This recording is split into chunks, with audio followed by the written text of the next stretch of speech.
call this meeting to order, the third meeting of the Standing Committee on Finance.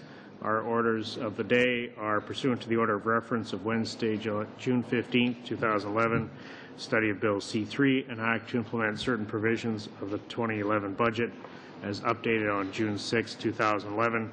I want to thank our witnesses very much for coming in on very, very short notice. I do apologize for that, but as you know, we have a very shortened parliamentary session here in order to pass this piece of legislation, hopefully. We do have three organizations and one person as an individual. I'll introduce them in the order of speaking.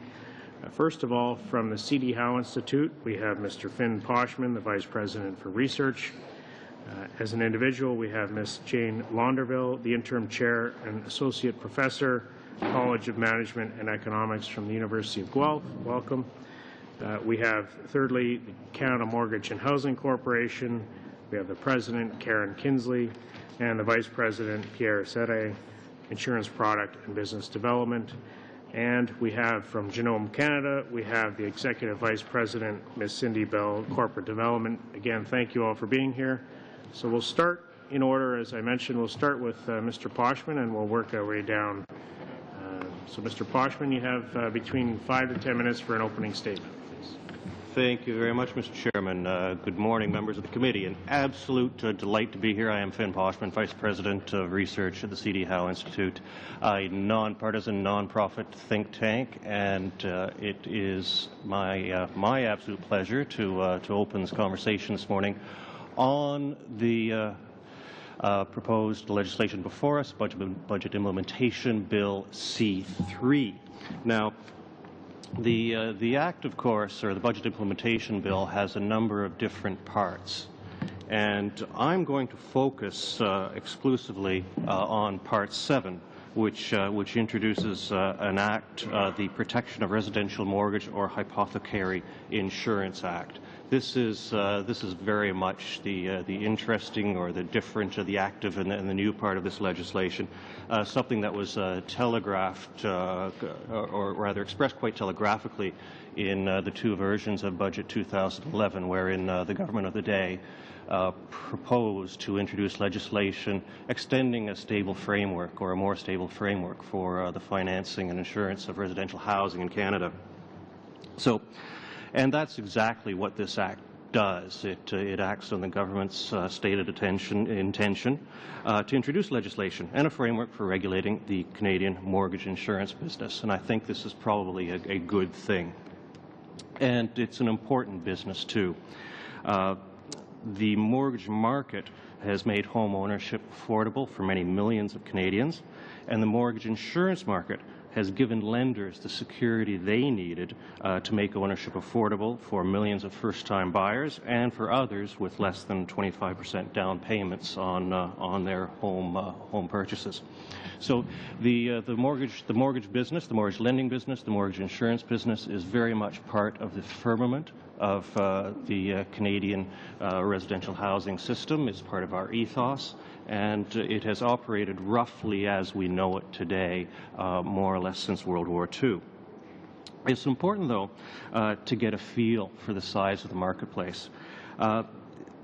CMHC alone is the largest insurer of residential mortgages in Canada. CMHC insures mortgages with face value of more than $500 billion, and that's about a third of Canada's GDP. That's a huge, huge exposure. And it also represents roughly 70% of the mortgage insurance market. Now, Part 7 of this Act, in the first instance, refers mostly to private insurers, the number of companies that operate within, in a typical year, roughly the other 30% of the mortgage insurance marketplace. So what this Act does is express in legislation and then regulation an arrangement that exists that already exists in the form of agreements between the Minister of the Department of Finance and the private mortgage insurers. Now, the private mortgage insurers who operate, as I said, in the roughly a third of the market, the residential mortgage insurance market that CMHC does not occupy, they have their liabilities in turn guaranteed by the Government of Canada, less a 10% deductible. So we can call that a 90% guarantee. Now, What this does is it makes it possible for the private insurers to compete in a business, in the residential mortgage insurance business, with CMHC. Now, CMHC, of course, is an agent Crown corporation whose liabilities are 100% backed by the full faith and credit of the Government of Canada and therefore the federal taxpayer, of course. Now, what this means is that CMHC's cost of capital is less than it is for the private insurers. In other words, it costs the private insurers more to go to the market to raise money to underwrite the insurance premiums that they in turn write. It costs more because they do not have the Government of Canada's backing. As I indicated, the system works well enough that the existing private insurers, as I said, tend to hold about 30% of the market, and the system more or less works, however imperfectly it may do. So, turning to the legislation generally, I think it's a very good thing to codify in legislation what currently exists as more or less informal practice in the form of agreements between the Department of Finance and the private insurers. I think this is especially so when the numbers are as large as they are in this particular marketplace, in the mortgage insurance marketplace. And I'd like also to note, and Mr. Chairman, there are a number of new folks around the committee table who may not have heard me on this point. It's often of significant concern when legislation leaves too much of the detail to regulation. That can be a problem because legislators, parliamentarians aren't clear on some very, very important details that affect, that determine the outcome of the things that they legislate. That's a common problem in legislation. I think that is not so much a problem in this case. I think the drafters of this tight legislation have done a pretty good job of striking a balance between legislation and determining what, or rather leaving space to determine details and parameters in regulation. So I think they've done a not bad job at all of doing so. Now, I mention this not just because the devil is always in the details, but because of the critical importance of getting regulation right, and to get it right in this instance, because it will have a huge impact on the mortgage insurance landscape going forward. So what the legislation, again, Part 7 of the Act before us, imposes or creates is the authority for private mortgage insurers to require them to meet capital adequacy requirements of the sort defined by OSFI that other financial institutions must meet. This is nothing new, but we are going to rely for individual stability on capital adequacy requirements on the part of the mortgage insurers. The legislation also says that by regulation, the minister may collect a fee from the mortgage insurers commensurate with the risk to which the Government of Canada is exposed through the Government of Canada's backing of the mortgage insurers' underwriting of mortgage lending. And that is probably a very good thing. As it stands, or to this point, mortgage insurers have been setting aside roughly 10% of the premiums they write in an account to backstop, or rather available in the event of failure. This formalizes that arrangement, and it allows the fees to be set by regulation, and to do so ideally on a risk-adjusted basis. In other words, the government will collect fees commensurate with the risks to which Canadian taxpayers are exposed.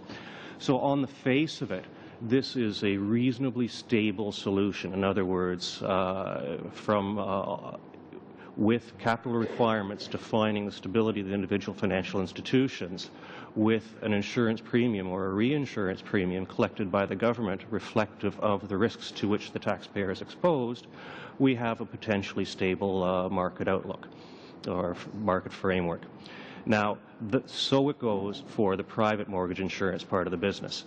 The last part of Section 7, and a significant part of Section 7, perhaps the most significant from my perspective, are the sections dealing with the National Housing Act.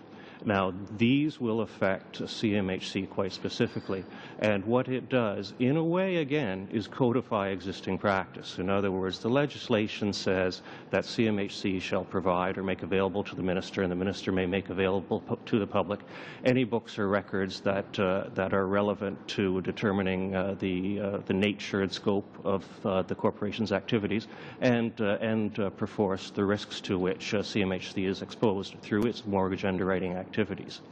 Now, this is a good thing. Again, it represents something that's not very different in form, in face, from current arrangements. Naturally, the Minister of Finance has an interest in looking at CMHC's books, as does OSFI. So there are a number of informal arrangements that through which our oversight agencies are able to have a look at what it is that CMHC does and the risks to which taxpayers are exposed through their insurance and securitization activities. However, it is an informal arrangement, not an informal one. It's good to have that. It's good to have that in legislation.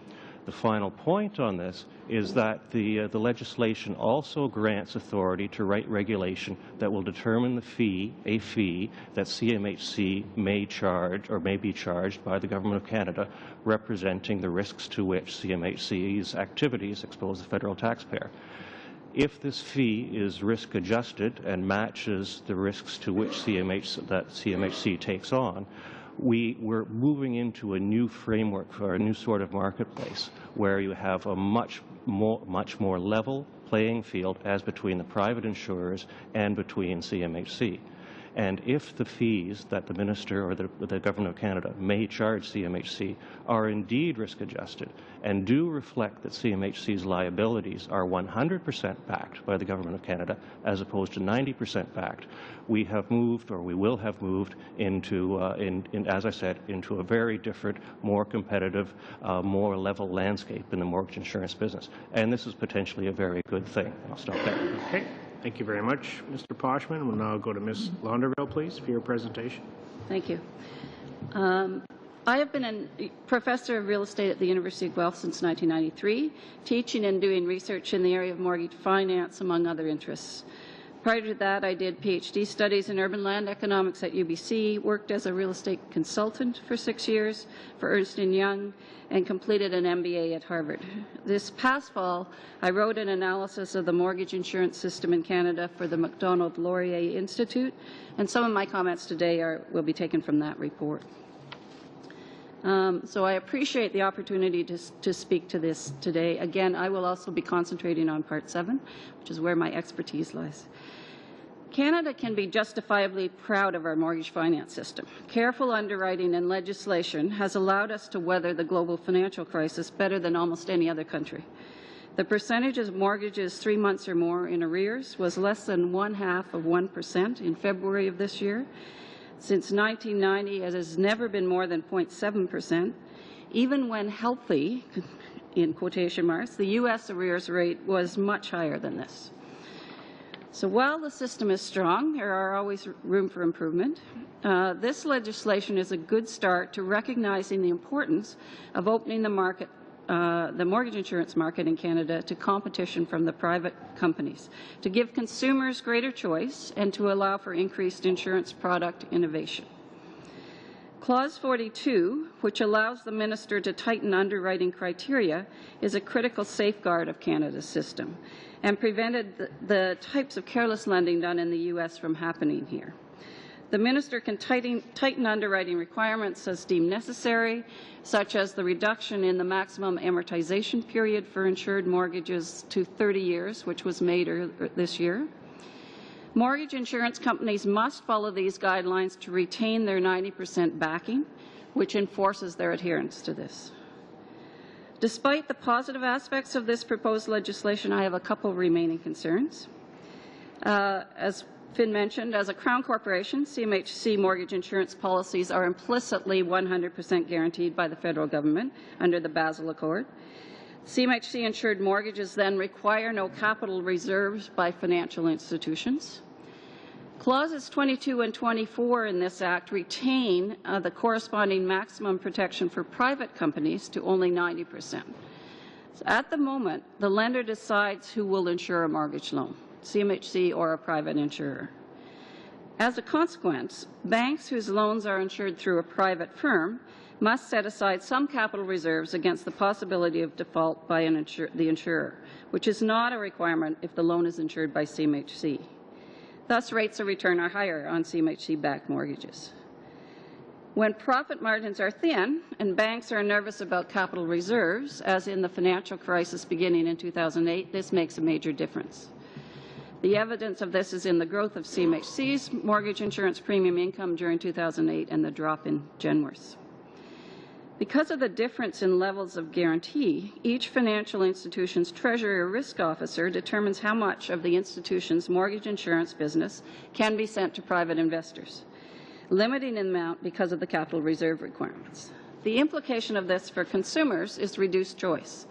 This is not a competitive marketplace with consumers freely choosing which company will insure their loan, even though they are the ones who pay the large upfront fee for this insurance. CMHC's stated plan for 2010 was to have $520 billion in insurance outstanding, which represents approximately 70% of the market. Genworth has been competing in this market since 1995 and holds most of the remaining 30%. One party with such a dominant share of the market implies to me inadequate competition. There are now two relatively new competitors in the market to battle for the private company share of insurance. To make this a truly competitive market, changes to the 90% guarantee are necessary, either by reducing CMHC's guarantee or raising the one for the private sector. The segment of CMHC that provides mortgage insurance, handles mortgage bonds and mortgage-backed securities, is really acting as a large financial institution and does it very well. However, it does not at the moment fall under the oversight of the Office of the Superintendent of Financial Institutions. Private mortgage insurance insurers are required to do extensive quarterly reporting to OSFI to ensure they are following regulations. These data are publicly available. Given exposures of taxpayers to 100% of CMHC's mortgage insurance losses, it would seem prudent for OSFI to also regulate CMHC. To conclude, I welcome the introduction of this legislation. However, I believe that through leveling the playing field for public and private mortgage insurers by giving the same guarantee and regulating through the same office, consumers will benefit.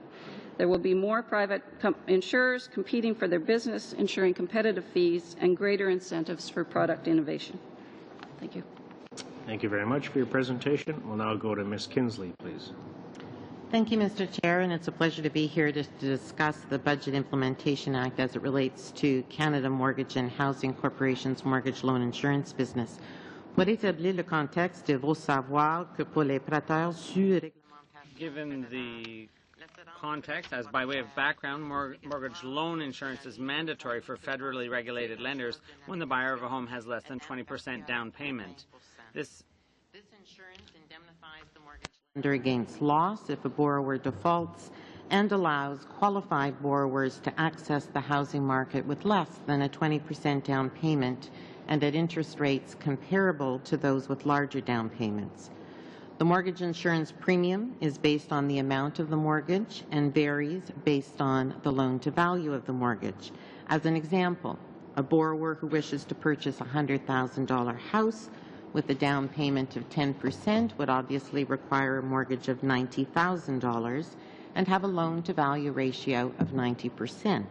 The premium in this case would be 2% of the mortgage amount, or roughly $1,800. On peut souscrire une assurance. mortgage loan insurance can be purchased from CMHC or from a private insurer. CMHC is the largest insurer of mortgage loans in Canada, with insured mortgages of approximately $500 billion, or about 70% of the insured mortgage market.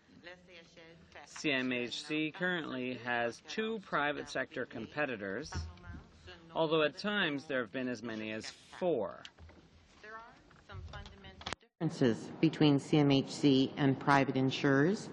As Canada's national housing agency, CMHC has a public policy mandate to provide mortgage loan insurance to qualified borrowers in all parts of the country and for all forms of housing. In fact, CMHC is the only mortgage insurer for large rental multi-unit properties, for nursing and retirement homes. As well, a significant percentage of our insured high-ratio homeowner loans is in rural areas and smaller communities that are traditionally not as well served by private insurers. Together, these areas made up to close to 44% of our business last year. Private sector insurers, on the other hand, have the ability to not serve these areas of the country or housing forms they deem less profitable.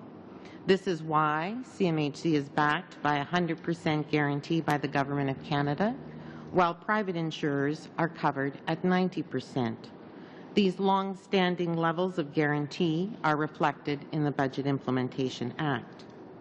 CMHC's value as a public insurer was particularly evident during the recent global economic downturn, when CMHC was a stabilizing presence and ensured that qualified Canadian borrowers could continue to buy homes after most private mortgage insurers exited the market due to the precarious situation of their U.S. parent companies. La SCHL existe. CMHC operates its mortgage insurance business on a commercial basis at no cost to taxpayers. All income generated by CMHC's mortgage insurance activity goes directly to the Government of Canada and serves to reduce the government's annual deficit. CMHC has helped to reduce the Government of Canada's accumulated deficit by $12.3 billion through income taxes we have paid and our residual net income, all of which is attributed to the Government of Canada. The vast majority of this $12.3 billion contribution was the result of CMHC's mortgage loan insurance operations. I mentioned a moment ago that CMHC has insured mortgages of about $500 billion. The quality of this portfolio is strong. For example, the average CMHC insured household has about 44% equity in their home. We follow the guidelines set by the Office of the Superintendent of Financial Institutions. In particular, we hold 200% or double the minimum capital test set by OSFI for private insurers. Turning to the Budget Implementation Act, CMHC supports the legislative framework introduced by the Government of Canada and the government's ongoing efforts to maintain a strong Canadian housing market. While the regulations have yet to be drafted, we do not foresee a significant impact on CMHC's operations, given that the legislative framework essentially formalizes existing mortgage insurance arrangements and relationships. For example, CMHC already operates within the Department of Finance parameters for government-backed mortgage insurance, which is a key element of the legislative framework. We also provide the government with housing market advice and information, as well as aggregated information on the evolution and status of our insured loan portfolio. Finally, CMHC provides significant disclosure of its mortgage insurance operations through our annual corporate plan summary and annual report, both of which are tabled in Parliament and are widely available to Canadians. Merci encore de m'avoir donné l'occasion. Thank you again for the opportunity to be here. I'd be pleased to answer any questions the committee has at this time. Thank you. Merci beaucoup pour votre présentation. Thanks very much for your presentation. Next. From Canada, please. Good morning. I'm Dr. Cindy Bell, and I'm the Executive Vice President at Genome Canada. And I'm here on behalf of our President, Dr. Pierre Moulian, and I'm pleased to appear in front of this committee today in reference to the $65 million provided in the budget to Genome Canada. As many of you may be aware, Genome Canada and the 6 regional genome centres located across Canada are not-for-profit corporations that work together as the primary funding and information resource relating to genomics research in Canada, a unique model of federal and provincial partnering. Since 2000, and with the support of parliamentarians, including several of you around the table today, the Government of Canada has committed $915 million to Genome Canada, to which approximately $1 billion in partnered co-funding has been committed. The first decade of Genome Canada has been dedicated to building what we call the Canadian Genomics Enterprise, funding excellent science, identified through a best-in-class international peer review process, building a community across Canada of genomic scientists, many recognized as international leaders in their fields, supporting state-of-the-art science and technology innovation centers to provide those genomic scientists with access to leading-edge technologies, building strong linkages and partnerships with the international genomics research community, and paving the way for real-world applications by considering upfront the ethical, economic, environmental, legal, and social aspects of the genomics research we support. We have done all of this keeping an eye on how these funds have been expended. In this regard, we've undergone a number of third-party assessments, all of which have been positive in their findings. We are now beginning to see the results of the federal investment in research, and the results are exciting. Development of a diagnostic test for a fatal heart disease resulting in a life-saving treatment, the implantation of defibrillators into the chests of those that are affected. Canada has the leading platform for conifer research in the world, enabling evidence-based decision-making in the management of our forests, one of Canada's most precious resources. Demonstration that genes involved in the underlying cause of autism, resulting in development of a diagnostics for a percentage of those affected, leading to early identification and intervention. Impacts on food security, with research aimed at helping farmers increase crop yields and providing the livestock and fisheries industries with tools to raise healthier animals, giving Canadian industries a competitive advantage globally. And addressing head-on challenges facing the environment, for example, using microbial communities to diminish the environmental impacts of the oil and pulp and paper industries, to clean up contaminated sites, and to create new biofuels. The next logical step for Genome Canada is a sharpened focus on the translation of genomics discoveries to applications, ensuring that new knowledge translate into innovations that enhance Canada's prosperity in support of the Government of Canada's innovation agenda, which is crucial to the economic development of this country. Genome Canada is currently developing a strategic plan which will map out our strategy for the next 5 years, building on Canada's strengths to help Canadians take their place in the global bioeconomy, an economy where biological sciences and biotechnology contribute to a significant share of economic output. The $75 million invested in Genome Canada last year allowed us to take the first step in that direction. Within months of the 2010 federal budget announcement, Genome Canada launched competitions to identify where best to make its investments, following the principles of the Economic Action Plan. A $60 million competition with funding directed toward research with a high potential for impact and a particular emphasis on economic return was launched. The result is a $30 million investment in research in the areas of forestry and the environment, and $30 million supporting strategically important research in Genome Canada's other sectors, human health, agriculture, and fisheries. With partner funding, a total of $120 million is now in the hands of some of the best scientists in the world. We also had a $15 million investment in our science and technology innovation centres. These centres, which are located across Canada, provide state-of-the-art technologies, expertise, and infrastructure to Genome Canada funded and other researchers from academia and industry. The June 2011 budget, which is the subject of your deliberations today, provides Genome Canada with $65 million. At its June 2011 Genome Canada's Board of Directors meeting, they approved a plan for the investment of the $65 million, which includes a $40 million competition focused on human health. As part of our new approach, We will place even greater emphasis on translating the results of research into practical applications that create benefits to Canadians.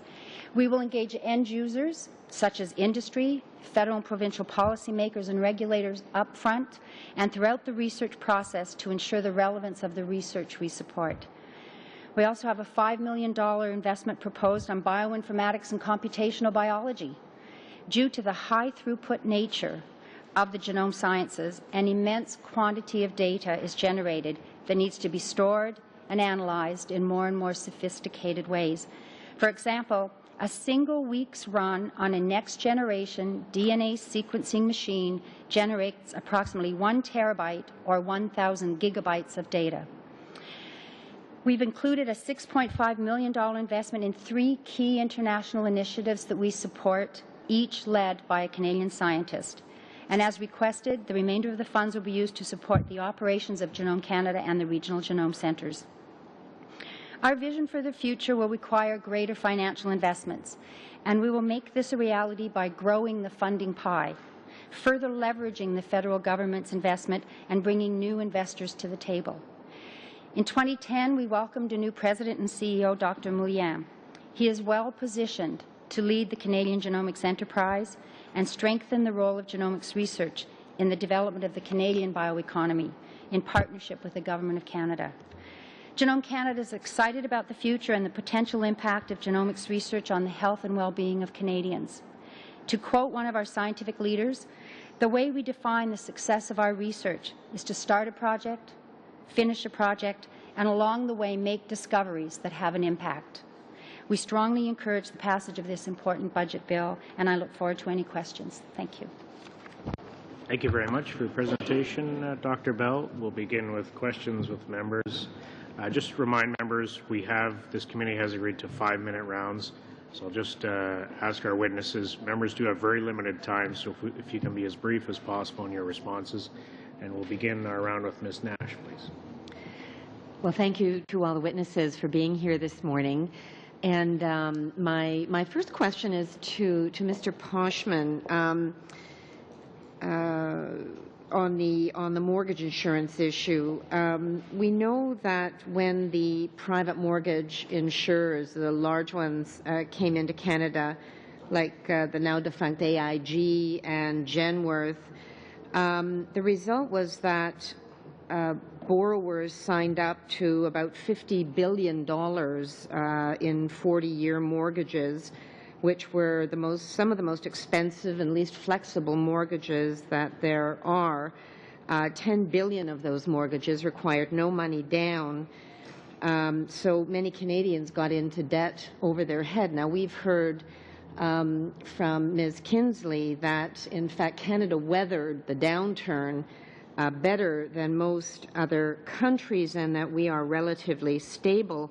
I guess my question is, why would Canada now want to increase its mortgage risk? And why, when we just increased the liability of Canadian taxpayers to private mortgage insurers in 2006 to $200 billion, why would we increase that liability for Canadian taxpayers up to $300 billion today? Thank you, Mr. Chairman. Ms. Nash. A very good question. And now, primarily, of course, the goal for consumers is to introduce more choice and competition in the marketplace. However, to do so would be unwise absent prudent oversight framework, prudent financial reporting standards, and prudent capital standards. Now, if we reflect back to the state of the market in the mid-2000s, interest rates were very low. Insurers were, or rather lenders, were writing business that many of us would see today as excessively risky. And in fact, it proved necessary subsequently for the government of the day to pressure CMHC not to issue 40-year mortgages, or not to underwrite 40-year mortgages on their own behalf, and in fact to wind down the maximum amortization periods and to limit the number of high loan-to-value. ratio loans. In other words, to impose higher deposit down payments on all market participants. So a prudently managed marketplace is absolutely essential to the framework. And, now, we know that in the U.S., clearly many of those who are making the risk assessment clearly got it very wrong. And so I just want to express concern that the Canadian public might be on the hook here for private insurers. You know, in other sorts of insurance, the insurance industry underwrites its own liabilities. So I'm concerned about the public. But I would like to have the time to ask a question to Ms. Kinsley. Now, you had talked about CMHC underwriting mortgages that private insurance carriers don't normally underwrite. And I guess my question to you is, are the private insurers, because they're only taking on the most profitable mortgages, are they kind of cherry-picking mortgages in a way that undermines CMHC? It sounds like there are many positive aspects that Canadians get from CMHC. Would CMHC be able to earn even more money for Canadians if the private sector weren't cherry-picking those better risks? Thank you for the question. So I touched a little bit on that very point. So CMHC, unlike the private insurers, has a public policy mandate, and key to that is the issue you've raised, which is ensuring not only all parts of the country, rural and smaller communities particularly, but also all forms of housing. So it's not just about home ownership. We believe that many Canadians should, in fact, dwell in rental housing. And of course, we've seen the situation in the U.S. when perhaps borrowers have been pushed into home ownership too early. We don't believe that makes any sense. So we, in fact, support rental housing as well as home ownership. The issue of the differential in our mandate and the cost of that really gets to the nub of the difference in the guarantee between CMHC and the private insurers. We are, by virtue of being a Crown corporation, 100% guaranteed by the Government of Canada. Recognizing that private insurers can select the markets they choose to be in and will obviously not serve those that are less profitable, the government has set the guarantee for private insurers at 90%. That 10% differential in the guarantee, in order to create a level playing field as between us, compensates us for that difference. We have been able to operate successfully on that basis, as is evident by our annual returns and the over $12 billion that we've been able to return to the government. Okay, thank you. Thank you, Ms. Nash. We'll go to Ms. Glover, please. Thank you, Mr. Chair, and welcome to all our witnesses. As we're exploring this question of obligation by CMHC to do things like underwrite rental properties, those kinds of things, do you also underwrite low-income housing? So we do not, we underwrite low-income housing or affordable housing, but on a commercial basis. So just to be clear, we must, under our mandate in mortgage insurance, operate on a commercial basis with no cost to taxpayers. So how do we do that when it's affordable housing, might be the question.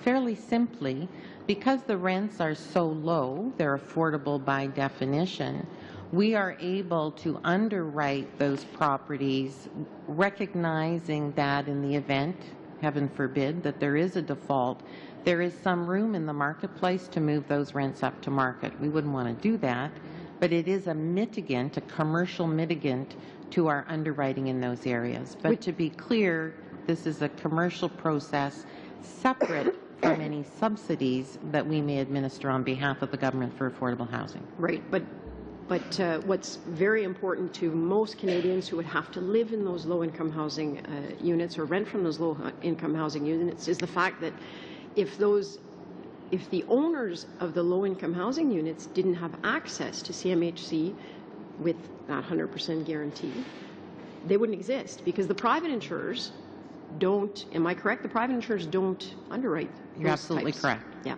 So for low-income people, the most vulnerable who have to pay for rentals, this is something that's absolutely of benefit to Canadians, the fact that we do have the 100% guarantee, which is where I take a bit of issue with what Ms. Launderville had to say about perhaps decreasing the 100% and increasing the 90% for private, because it's like comparing apples to oranges.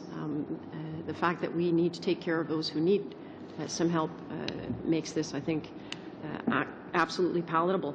I am very pleased to see in our bill the transparency issue.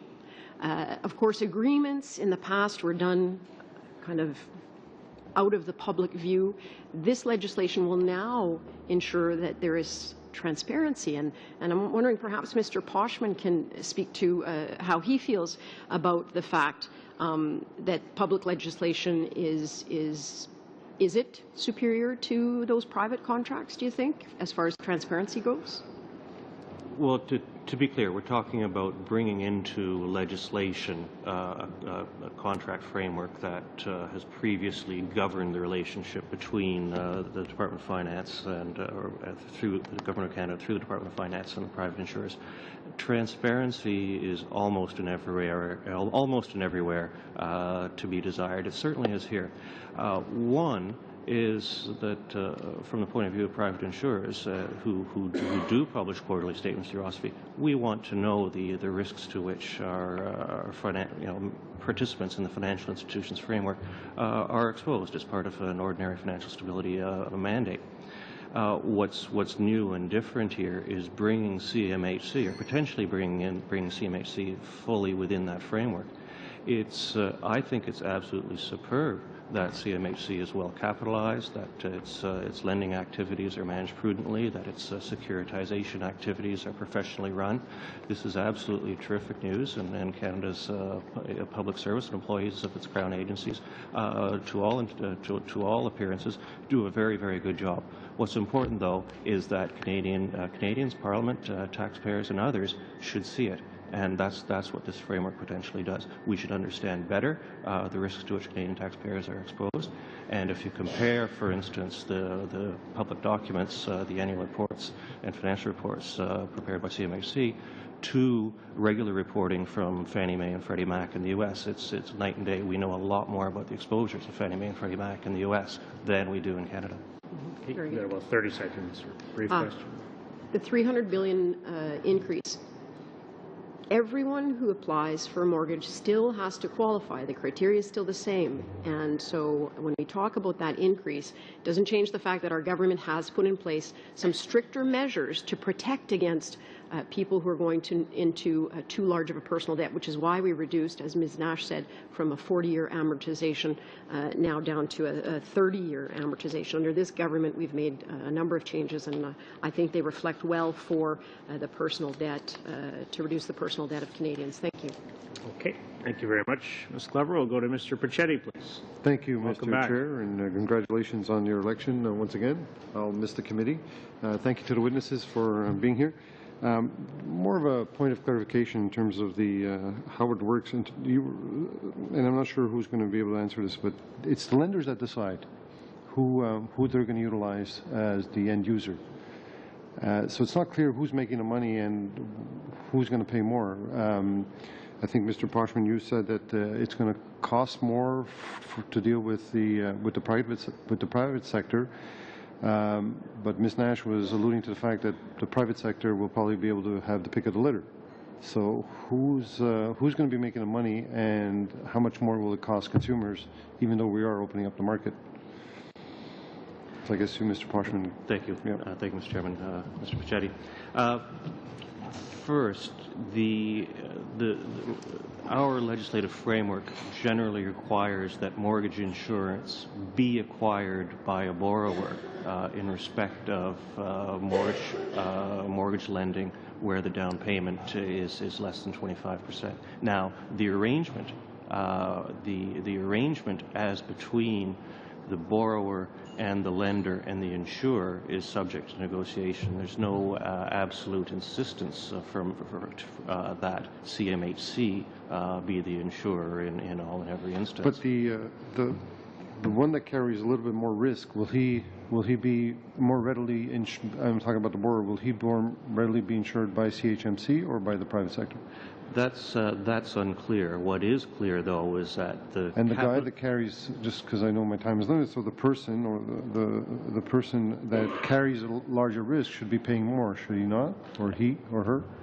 Absolutely, but however, Mr. Chairman, Mr. Pacetti, assumes that the vendors of the insurance product are facing roughly the same cost structure.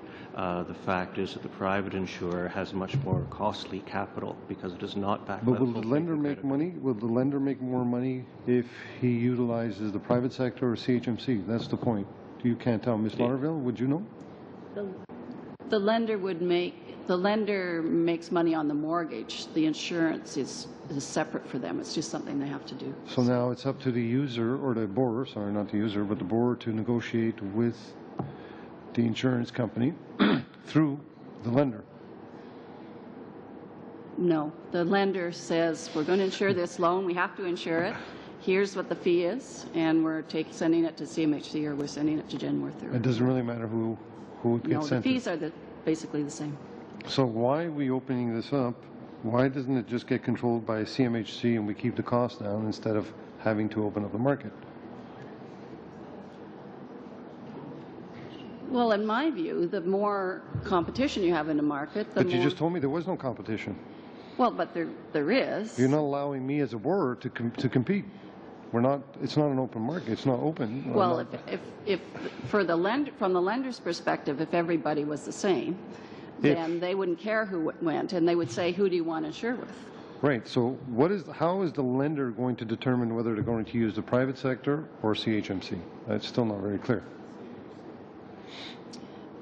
Well, their risk people are saying you can only send X% of your mortgages to the private side because we need capital reserves for this. Ms. Kinsley, does your institution or does your company or your corporation do you do any marketing? Do you take out these lenders and say utilize us rather than the private sector?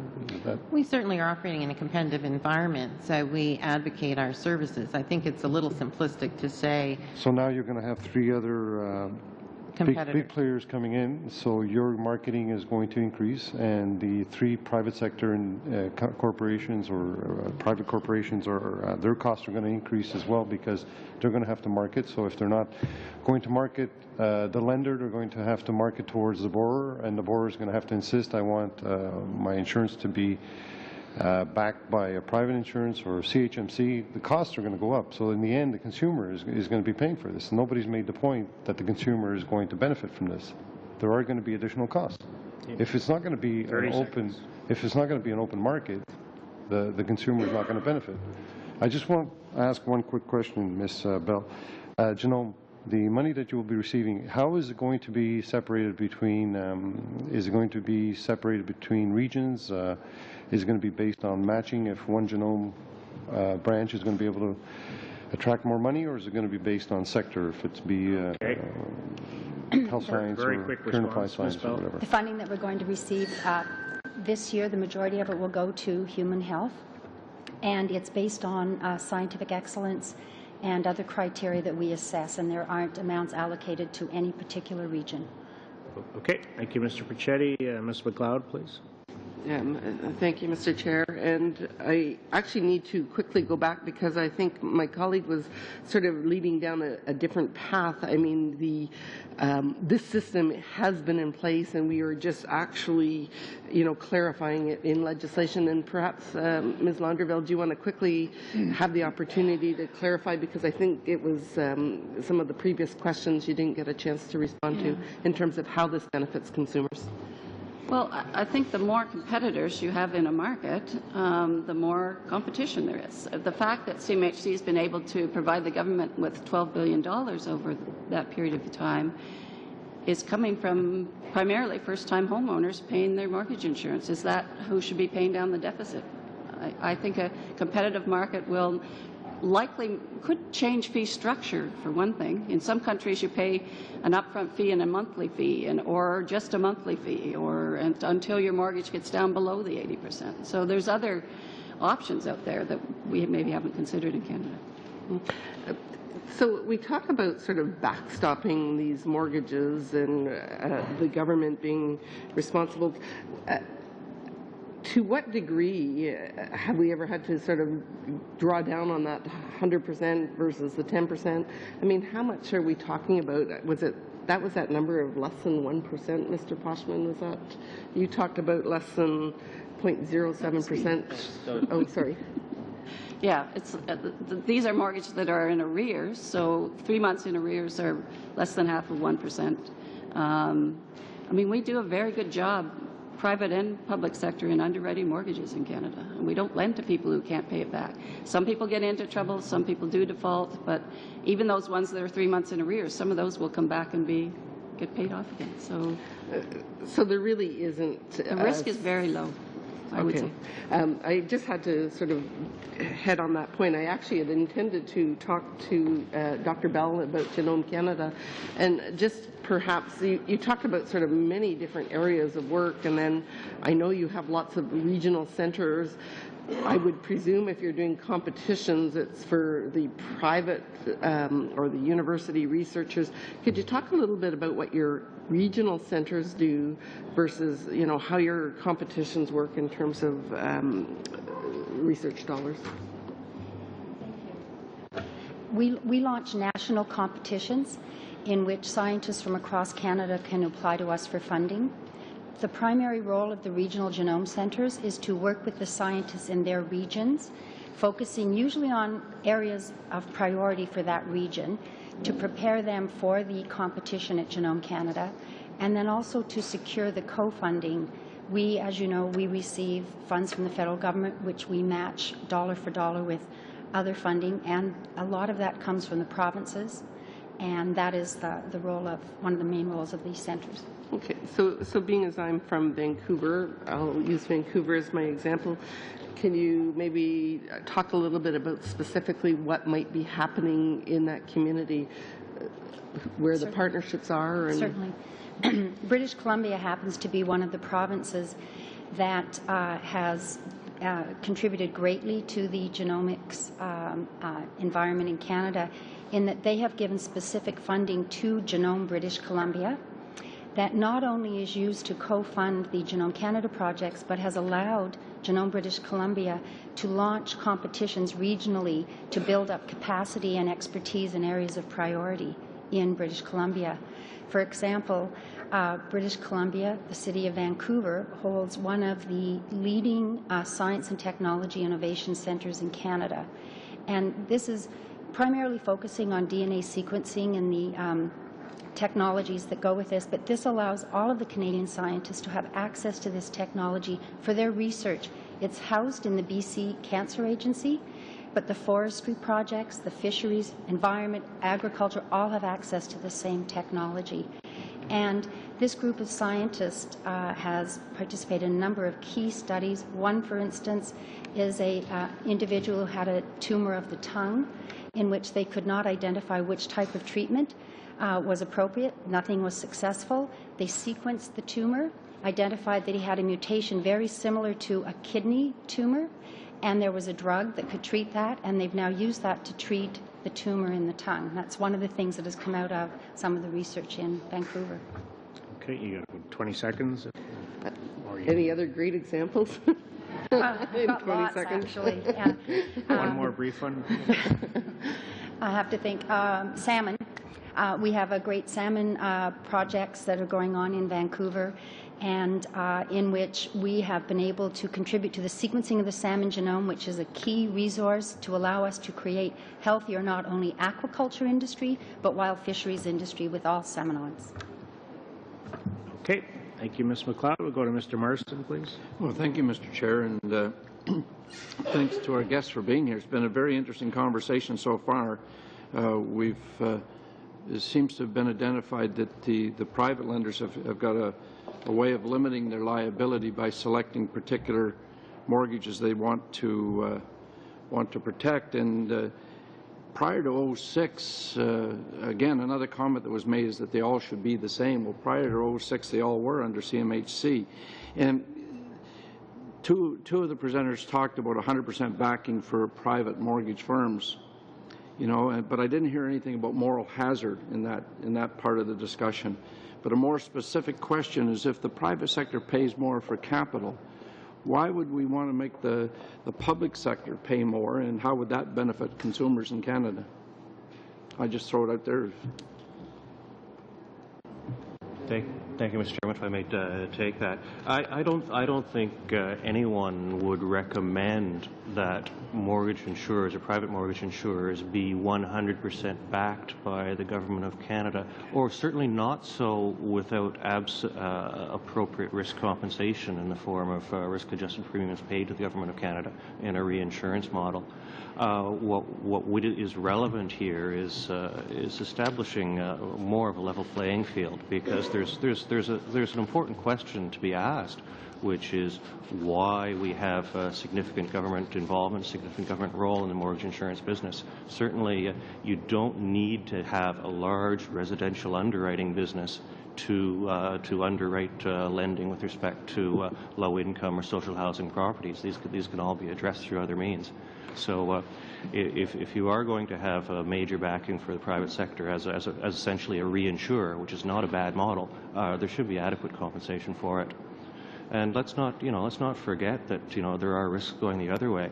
If you go back to the 1970s, CMHC ran aggressive home ownership programs, low-income rental housing programs, and encouraged, specifically designed to bring low-income people into the rental arrangements or ownership arrangements.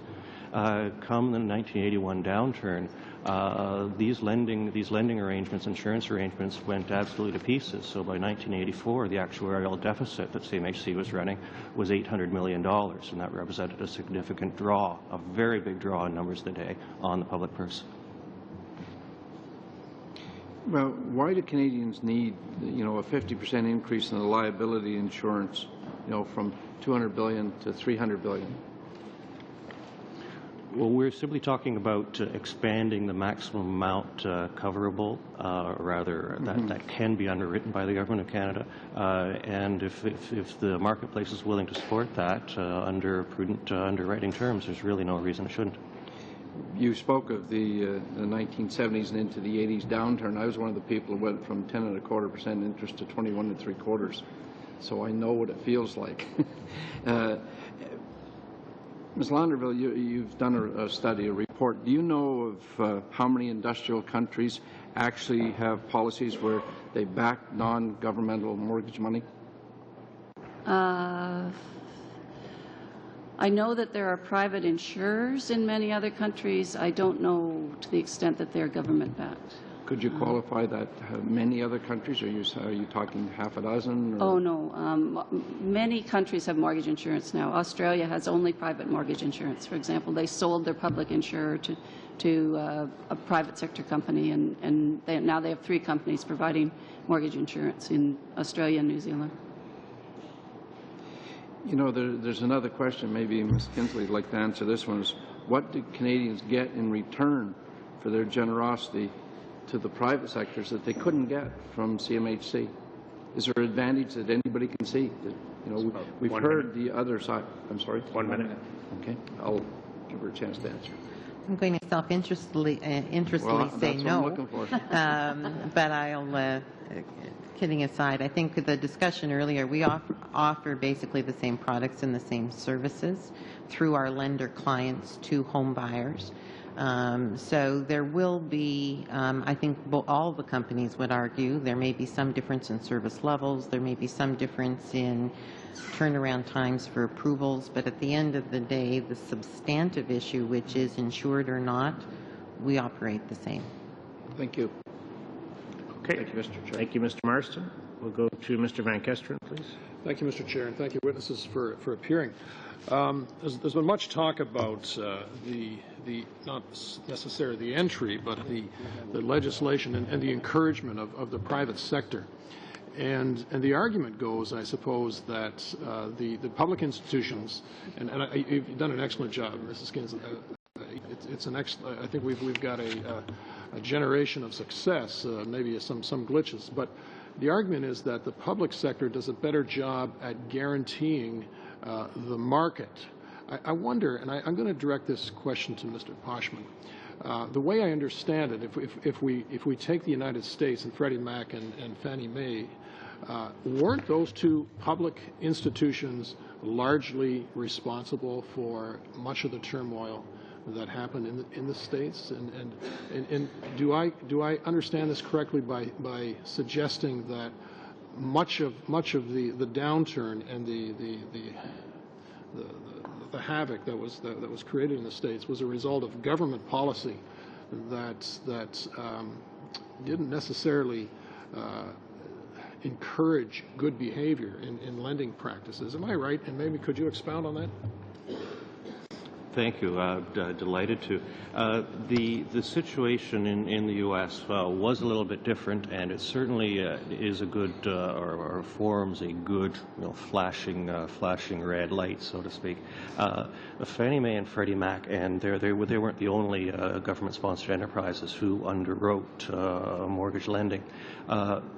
They existed, or continue to exist, with the semblance of government backing, which turned out to be real government backing. And so while they, on the surface, were publicly traded corporations, the risks to which they became exposed certainly did come back in the taxpayer.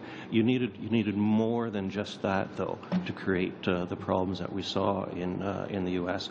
Part of it was an aggressive mandate aimed at increasing home ownership among low-income families, among low-income areas within the U.S. Extreme pressure from Congress and from the White House through successive White Houses from the early 1990s through to the very end of the recent decade. Successive White Houses pushed legislators to extend the mandates of Freddie Mae, to loosen underwriting standards of Fannie Mae and Freddie Mac, and absolutely those expanded the risks to which U.S. taxpayers became exposed. We didn't go quite so far that route. In fact, the government of Canada has put pressure at different times to restrain the lending practices or the underwriting practices by private insurers and by CMHC. So the government's changes in the rules, for instance, from going from 40 to 35 and reducing that is a step in the right direction. And those are the things that we have to do to guarantee or guard us from what happened in the United States. I think it is a step in the right direction. 40-year amortizations may have their place in the world, but not in this one, not right now. I think more important is the idea that we should set it and forget it with respect to amortization standards and the rules regarding what maximum loan-to-value ratios that will, or minimums for insurance. And within that, let the market find its place, find its pricing. They tend to work out very well that way. Maybe a quick, if I got a few more minutes, Mr. Chair. 1 minute. Ms. Bell, maybe you could just tell us a little bit more. I know in industry we learned that we've got some great research going on in this country and some fabulous people that are doing the research. The difficulty was a transaction from the research to the private sector. And I'm wondering, you've recognized, and I think in your opening statements you've talked about those things. As an organization, are you tracking that? And do you see an improvement? And what kind of improvement? Are we seeing a 10%, a 20%? Maybe you could just quickly tell us about that. Certainly. That is something, of course, has been identified in almost every report that has come out talking about the translation of discoveries into actual utility or application. What we are doing right now is trying to work with these industries and other end users. Sometimes there's regulatory issues, policy issues. It may be something within industry, and there's a gap that's needed to be filled to address this. So we plan to work with those industries up front when we're developing our competitions, to get our scientists to work with them up front to ensure that there's actually uptake at the other end. That sometimes is part of the problem. For example, a project that we're just funding now, working on swine health. the actual pig breeders came together as a coalition in Canada and submitted a research project with a group of academic scientists working together in a project that they know the scientists will be delivering to them results and data that they can then use in their industry. And so that's a very important part. We're also learning we need to work with pharmaceutical companies in a new way, more in a public-private partnership, and because they are struggling right now. A lot of them, their patents are going off, and they're going to start not making the money that they have in the past. Drug discovery has been low. Thank you. Thank you, Mr. Van Kesteren. Monsieur Maille, s'il vous plaît, pour 5 minutes. Merci, Monsieur le Président. Thank you. Thank you, Mr. Chairman. My question, well, I have a couple of questions. We understand that the idea of opening the market is for the benefit of consumers. And I'd like to know, since we've opened the market so far by contracts, what are the, are there increased benefits for the consumers? Can we, can we put that in numbers? Mr. Poshman? The benefits that one would look for are through choice in a range of products.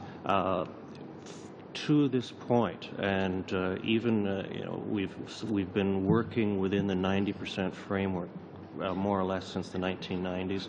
To this point, mostly mortgage insurance in Canada has been an any color you like it, so long as it's black market. There hasn't been a lot of range of products. There hasn't been a lot of range in the mortgage agreements themselves.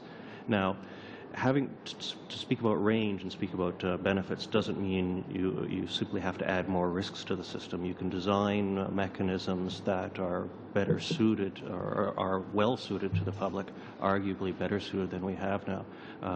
Ms. Launderville mentioned one set of arrangements. It has to do with the terms of mortgage insurance. In other words, do you pay a big lump sum up front, or do you pay a sliding premium that falls as the outstanding amount on the mortgage falls?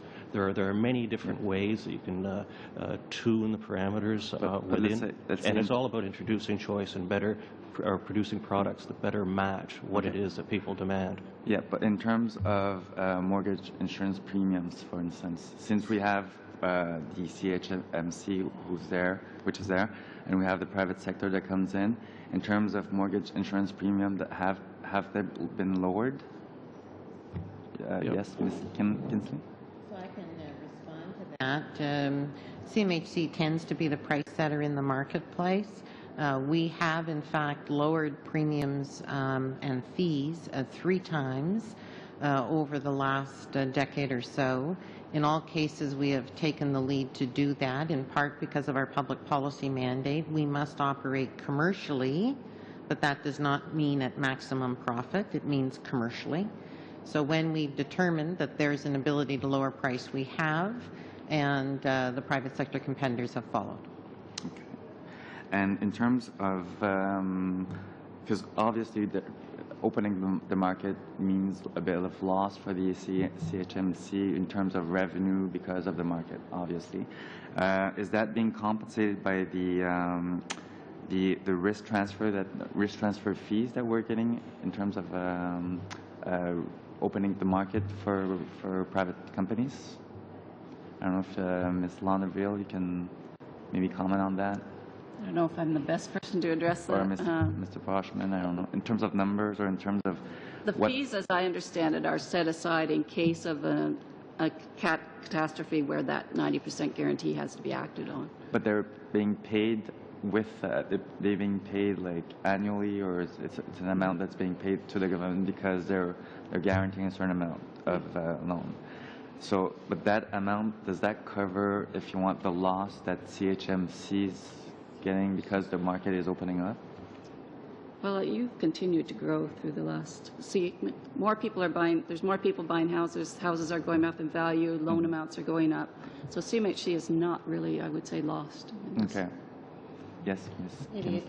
A simpler way to perhaps answer this is, so the private insurers pay a fee to the government for the risk that's inherent to the government for the 90% guarantee. To the extent that private insurers earn market share, and they do. They have about 30% of the market. I think the key difference is all of the income from CMHC is Government of Canada, whereas in the case of the private sector insurers, it's the fee relative to the risk that's assumed, and the balance of the profit remains with the private shareholders. And I'm wondering also, I'm just wondering why should the government back private investors, private companies? What's the, Can I answer that one, sure. as odd as it may seem? It goes to a technical rule in with respect to how lenders who are the beneficiaries of our insurance policies, what kind of capital they have to set aside. And under international banking rules, if you are, as we are, 100% government entity, you don't have to put any capital aside. So in order to have a competitive marketplace in Canada, it was important for the government to introduce a guarantee, a similar level of guarantee to the private sector insurers to allow them to compete with us. We do believe competition is a good thing. And as I've described, the 10% differential in the guarantee is just a means to try to level the differences in our mandates. Thank you very much. Thank you. Thank you. We'll go to Mr. Hobart, please. Oh, thank you, Mr. Chair. And again, I'd like to congratulate you on your recent win here as becoming the chair of this committee. I know you've done a great job in the past, and I look forward to working with you in the future. I also would like to thank the witnesses for coming forward today on a Monday morning to come to Ottawa on a nice day. It's always tough to sit inside Centre Block when you could be outside enjoying the sunshine, but we appreciate your time here for sure. I got a few questions just for clarification coming off my fellow Liberal colleagues' questions. Ms. Kensley, do you foresee an increase in your marketing costs because of changes in the legislation? Frankly, I don't see an increase as a result of the change in the legislation. As has been mentioned many times, what the legislation is really doing is formalizing or codifying practice today. So as I said in my opening comments, we really don't see, because we have been in a competitive environment for a long time. So really nothing's changing. As far as that goes, nothing's really changing, other than the fact that the process is becoming public now instead of a private contract. Is that fair to say? Exactly. Okay. In the process with CMHC, if you're a first-time home buyer, you pay the insurance premium up front, correct? Yes, the home buyer can either add it to their mortgage and amortize it over time with their mortgage, or pay it up front. Okay. And then, of course, a year from now, let's say you take a 20-year mortgage on your example of $100,000, your fee would be, was it $1,800 if I remember right? On a $90,000 mortgage, yes. Yep. And so that fee would be paid up front. And of course, I come from the great province of Saskatchewan, where housing has been going up substantially in the last few years. So I go back a year later to renew my mortgage, and my lender says, you know what, you can actually pull some equity out, and the equity could be at 80%. So you no longer need your CMHC guarantee, so I no longer need to guarantee with CMHC. So I've only used that insurance for 1 year. Do I get any part of that $1,800 back? No. So the well, that's a direct question. So we insure the loan for the life of the loan, and this is important. Well, on the one hand, to your point, someone may want to see some of the premium returned, but imagine on the other side, that home buyer needs to move to another province, perhaps it's more expensive for employment reasons. They can port or carry that mortgage with the premium already paid with them. So it does allow them over that 20, 25 years to be fully insured regardless of what home they ultimately reside in. Okay. But I guess in the private sector, one of the options they could offer if they wanted to offer a benefit or a feature is the ability to say, yes, there is an opportunity to the private sector in how we structure the payment of that $1,800 so that you don't actually take the hit up front. They could. They could. That's right. So there's a reason, not just a monetary reason for the private sector, but if there's a reason for the customer to have benefit from having other players in the marketplace. Right. We could do the same as well, as an example. So the whole notion of how one pays for premiums and to what degree is within the operating parameters of the insurer. And that's the joy of competition, because it creates imagination and different ways of delivering services. I'm going to go over to you, Ms. Bell. I come from the Ag Committee. We've been doing a study on biotechnology, so to me this is just such a great announcement of $65 million. I know Ms. my colleague, Ms. McLeod, was asking for about projects in Vancouver. Of course, I come from Saskatchewan, and it's amazing what you've done in the canola sector and the pulse sector, and actually you're doing some stuff in the wheat sector now. Do you want to just talk a little bit about that? Sure. We funded projects over a few years in wheat, as you have said, looking at ways to create wheat that's drought resistant, cold tolerant, etc. But we've just funded a project led out of the prairies in which they're going to be part of the international team that's going to sequence the wheat genome, which will be an amazing resource, especially for Canada, where wheat is such an important commodity for us. And that will lead to ability to develop a number of varieties of wheat. It's amazing. When you sequence that genome, the amount of time you cut off the breeding section, instead of it being a 10-year breeding program, 1 or 2 years, you can actually grab the markers that you're trying to identify and really bring out new varieties quickly and effectively that are non-GMO, in fact. So That's right. Creates it's non-GMO. You've got about 30 seconds. 30 seconds? How do you foresee the rollout of your funding, the $65 million to the different centers themselves? Will a percentage of that go to the centers, and then a percentage of it go into the competition, or how do you see that angle working? Certainly. So the money that will be available for research will be through an open competition in which scientists from across Canada will apply, and depending upon where the best science is, will be funded.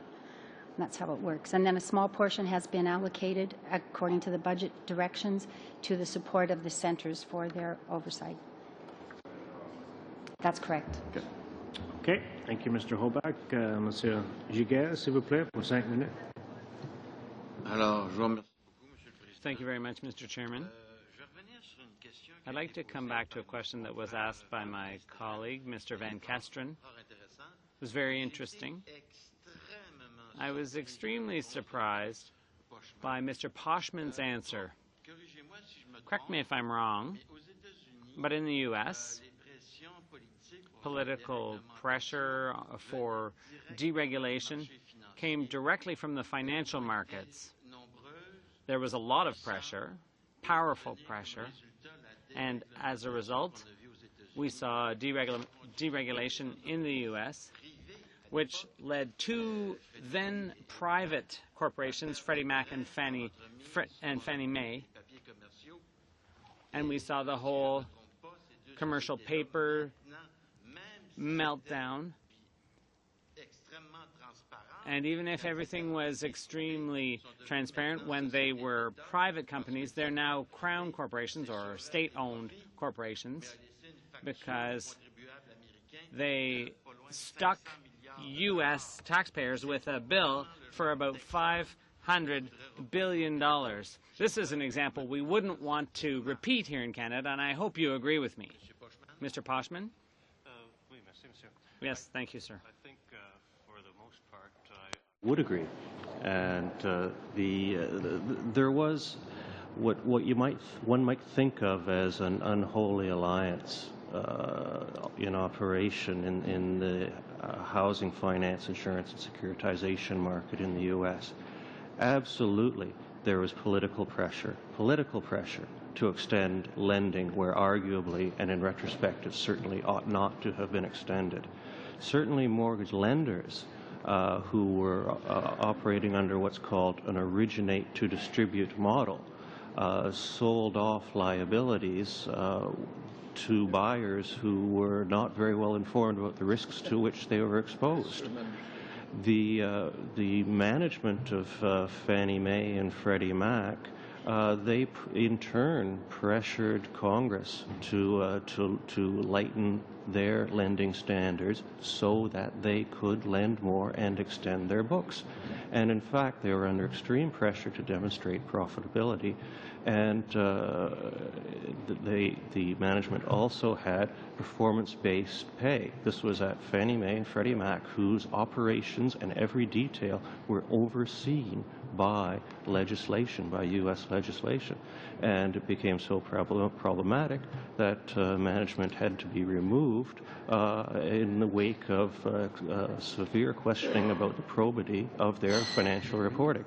So there was a very nasty and unfortunate confluence of events or confluence of interests among mortgage lenders, mortgage insurers, securitizers, borrowers, and Congress, and the White House.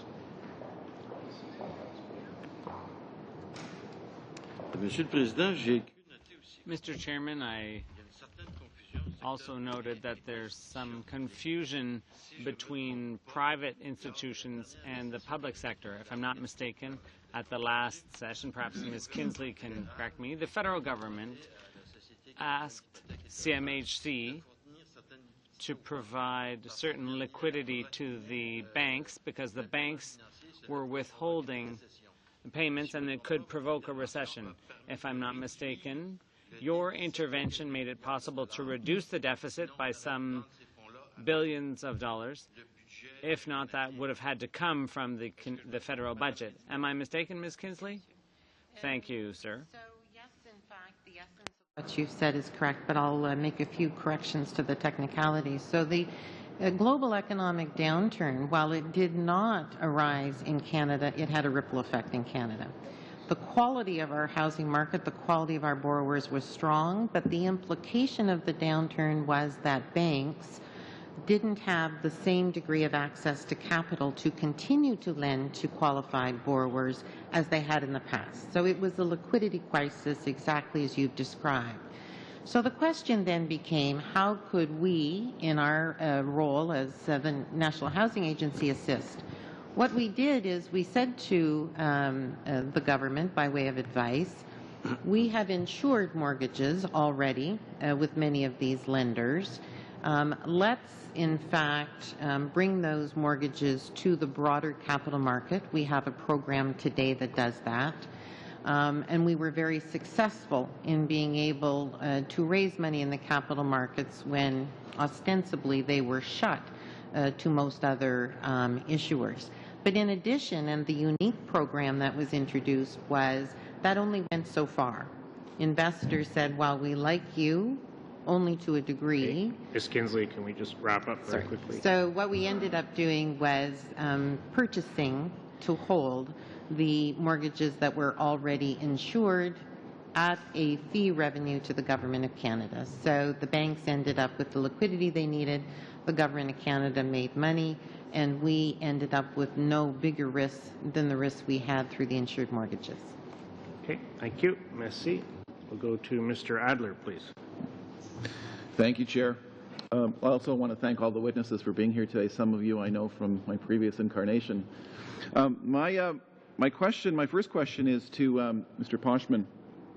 Based, I guess, on your remarks of earlier, I suspect you would agree with this, but under the current bill, the CMHC is required to keep copious records and data and all of that, and the Minister of Finance would have access to all of that information and be able to share it with OSFI and be able to share it with the Governor of the Bank of Canada. I suspect you think that's a good thing, based on... Mr. Chairman, Mr. Adler, yes, I do. And in fact, I would be tempted to go just a little bit farther and to be just a little more prescriptive and say not that the minister may request, but that CMHC shall provide reporting equivalent to that which is done by the private insurers. And in terms of its oversight of the Canadian housing market, how do you think that would enhance oversight by regulatory authorities? And well, the key point, Mr. Chairman and Mr. Adler, is clarity from the point of view of parliamentary oversight and sort of oversight by the public of the risks to which Canadians are exposed through CMHC's mortgage underwriting and mortgage insurance activities and in securitization activities. Again, we have little reason to doubt but that these the risks inherent in these activities are well managed. However, they are very large numbers, they're very large risks.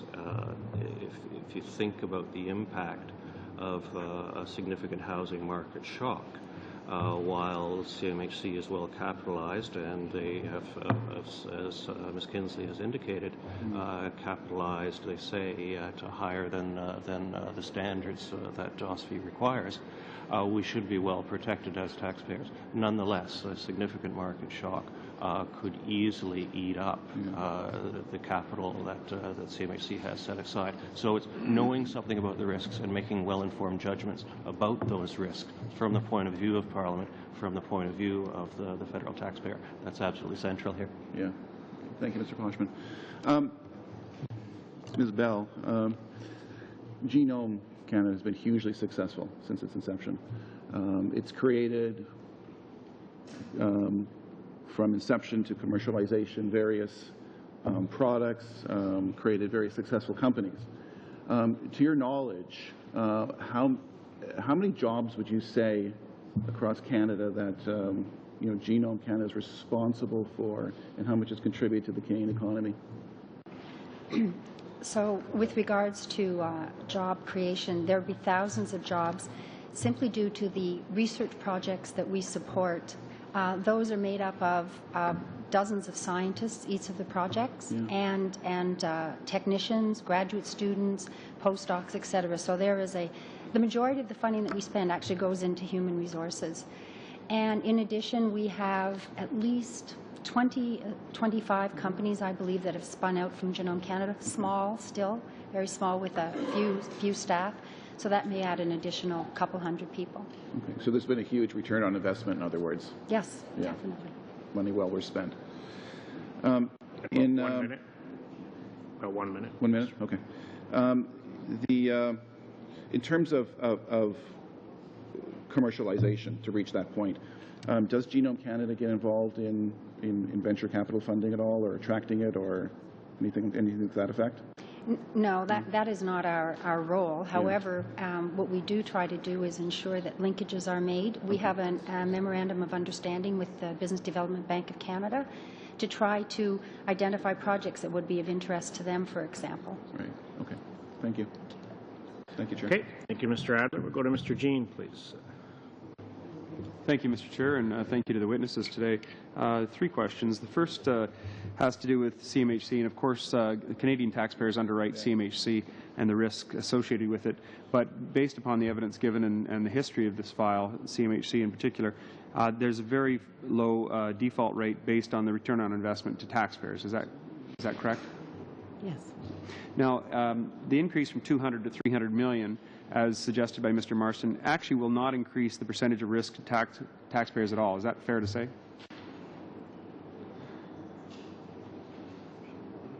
I mean, you've got an increase in the amount of capital that you can lend, but it's not going to increase the percentage of risk to taxpayers. So this is the increase for private insurers you're speaking of? And you're asking, I'm sorry, what? Will it increase any risk to taxpayers on a percentage basis?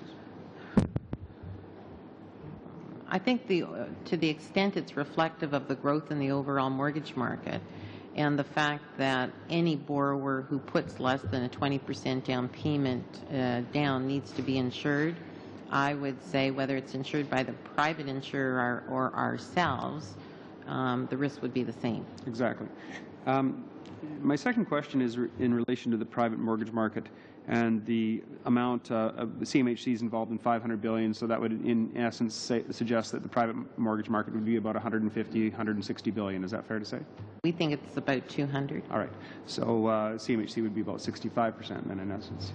But not to quibble on that, I'm wondering now the private mortgage market, it's necessary for them to keep an amount, a 10% amount in a trust fund. Is that fair to say, or in some way to minimize their risk, or at least to be able to, if there is some sort of major catastrophe, they would be able to be financially capable to meet any kind of demand.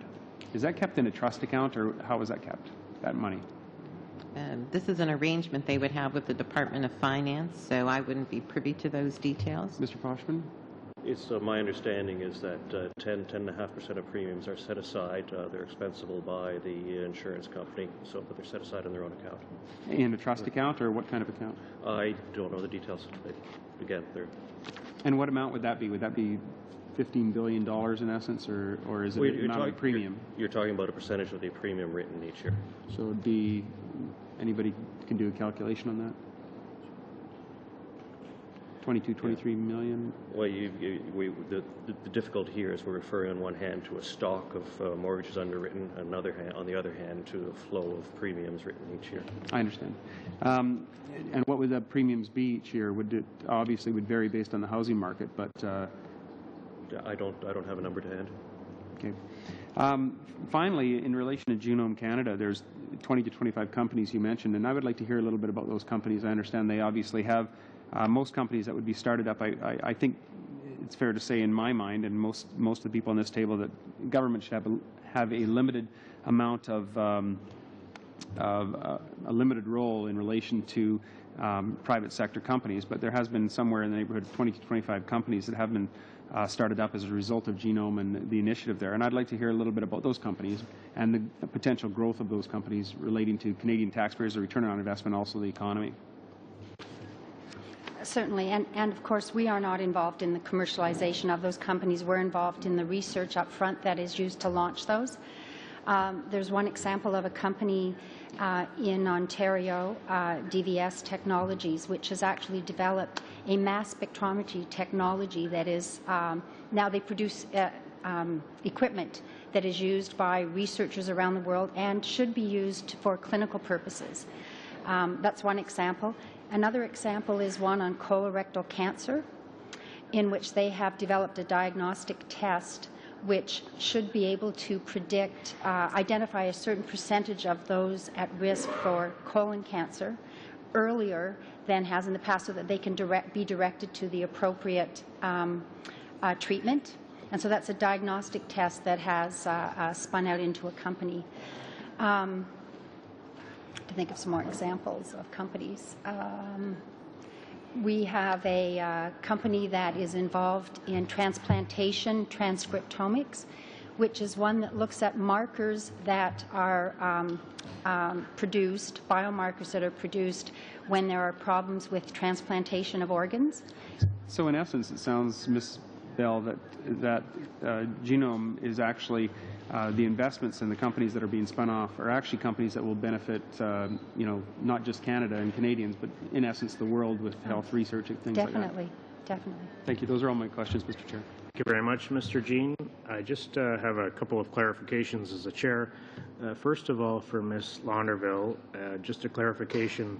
Does any other country use public funds to guarantee private mortgage insurers? I don't know the answer to that. That wasn't something I looked at in my study. Okay. I would think they would have to. If they've got a public and a private insurer, they would have the same issues with Basel that we do here, right? Does Ms. Kinsley or Mr. Poshman, do you know the answer to that question? We have taken a good look from a policy perspective internationally. There are very limited public insurers. Probably Norway would be one exception. It is guaranteed by the government, but is mandated to operate in a very specific segment of the market. So where there are private insurers internationally, they are generally not guaranteed by the government. Okay. Mr. Poshman, you agree? Thank you. The second issue, I just wanted to clarify, there's been a discussion in terms of relationship between obviously private and CMHC, but does this, with respect specifically to this legislation, is there any increase in risk to the government or the taxpayer? Maybe I'll have Ms. Kinsley address that very quickly. That maybe was the same question that was just asked, and my answer would be no. But to the extent by law, which is required, people have to have mortgage insurance, whether it's us or the private sector competitor providing it, it would be the same risk to the government. Okay. Mr. Poshman, Ms. Launderville, you agree with that? Yeah, again, I think is no, and the opportunity you identify is that through regulation we may be able to better manage and identify risk in the future. Okay. I appreciate that, and there is a larger discussion here about what we should do going forward with respect to mortgage insurance, and perhaps the committee may in fact want to continue that discussion at some point. We certainly appreciate you being here today. We are, colleagues, going to move to clause by clause, so I will suspend as chair for a minute or two, allow our witnesses to sit in the audience if they so choose, if they want to observe the clause by clause discussion of the budget bill, but I will suspend and thank them very much for being here, especially on very short notice.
Okay. Colleagues, we will move to clause-by-clause consideration. I'll just remind everyone, we do have officials here from the Department of Finance, Department of Human Resources and Skills Development, Department of Transport, and the Treasury Board Secretariat. This bill has 45 clauses. I'm suggesting, colleagues, we go by parts, as there are 12 parts to the bill. For clause-by-clause consideration pursuant to Standing Order 75-1, consideration of Clause 1 is postponed. The Chair will call Clause 2. Part 1 includes Clauses 2 to 8. I know there are some questions on this part, so if I could ask those officials responsible for Part 1 to come to the table, please. There are some questions regarding the wording around disability.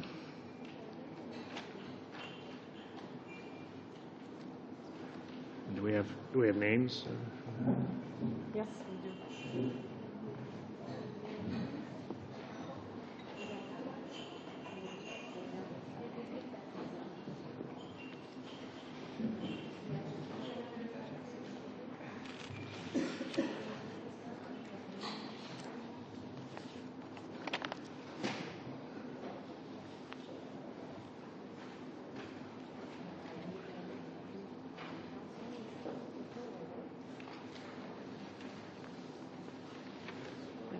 Showing up. Okay. Sir, we have two. One, do you want to introduce yourself, sir, for the committee? My name is Sean Keenan, and I'm the Acting Director of the Personal Income Tax Division at the Department of Finance. Okay. And you're capable of addressing any questions with respect to Part 1? To the RDSP provisions, the Registered Disability Savings Plan provisions? Yes. I think anyone responsible for Part 1 should be at the table. Is everyone at the table responsible for Part 1?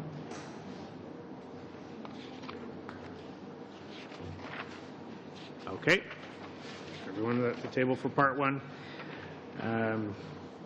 I do have questions from Monsieur Giguet. Do you want to poser votre question? Well, I have a number of questions. Section 146.4 on the definition of the determination, which gives people a specified year, rather, definition of specified year. I think I have to wait for the gentleman to put in his interpretation device. Yes? Are you ready? Yes? Thanks very much.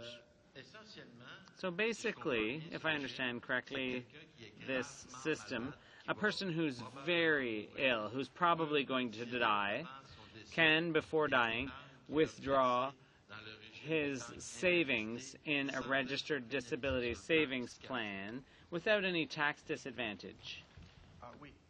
Yes, that's the purpose of this provision.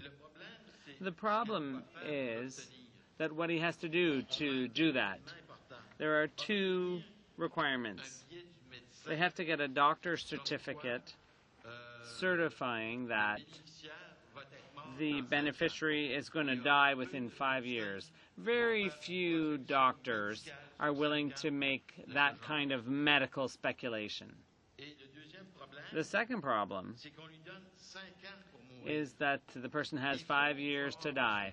They have to die within 5 years. If you don't die within 5 years, in the 6th year, when you're in some sort of palliative care facility, if you're still alive, you're going to get hammered by the tax man because there's no protection. You require the person to die within 5 years. I really don't understand from a tax perspective why this medical situation is being treated like a tax situation. First of all, your first question, in response to that, I understand that there are, of course, situations where a doctor might be reticent to certify that a person's life expectancy is so short. But of course, there are other cases where a doctor might be able to make that kind of decision. And in those cases, the beneficiary of an RDSP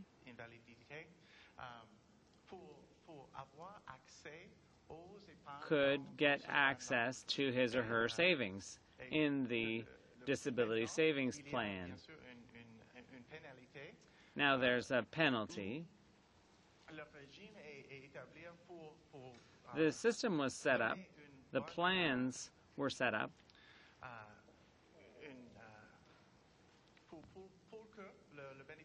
in order to allow a beneficiary to save money for the future. Now there's a provision that says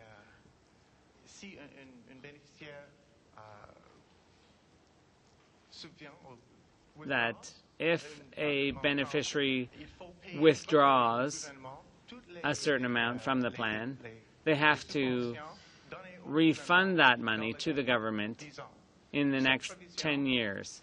That provision, the repayment provision, gives the beneficiary the ability to withdraw some amount from the plan in those 5 years, but there's no penalty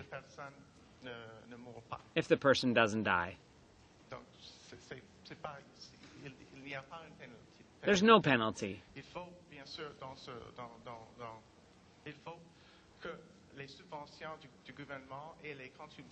The government contributions have to stop in that period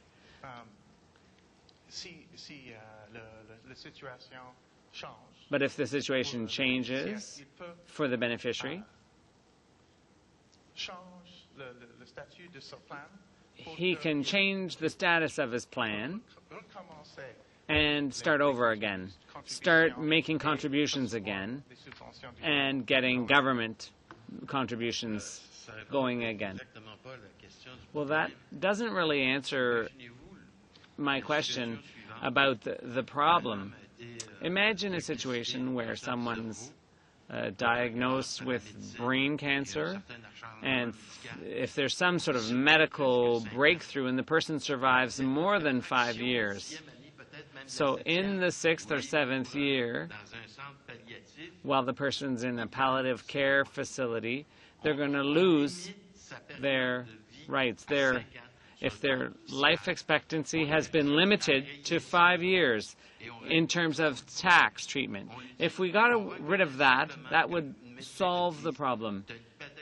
If a doctor says you've got an extremely serious and potentially fatal morphology problem, the doctor could certify that, but in terms of the tax treatment, from a tax perspective, you could just get rid of this requirement for the person to die within 5 years. It's ridiculous for a person in palliative care who needs money to pay for additional care, private care, an assistant or something. They shouldn't lose their income because they didn't die within the 5 years prescribed for tax purposes. Tax legislation should not include any kind of requirement to die within 5 years. That makes no sense to me. Thank you. And this clause matters a whole lot to my family. As you talk about brain cancer, I have a daughter who's been given 12 years because she has brain cancer. And I think that this clause speaks very well to the fact that when her miracle happens, because she's in year 6, when her miracle happens, there is no penalty if she's used the funds, right? And she can go on to a new program if she so desires, which I think is what we want for these folks, because there are miracles that happen. And so I don't think Monsieur Giguère understands the importance of having the word not likely to survive 5 years as opposed to 5 years. It's important to have that, and I think this absolutely addresses his concern and my concern that my daughter won't have a penalty when her miracle happens, and she will, in fact, be able to start a new plan if that happens. My question is, if someone survives the 5-year period that was not likely to happen, what is required from a medical doctor or the person themselves to switch now to restart the plan?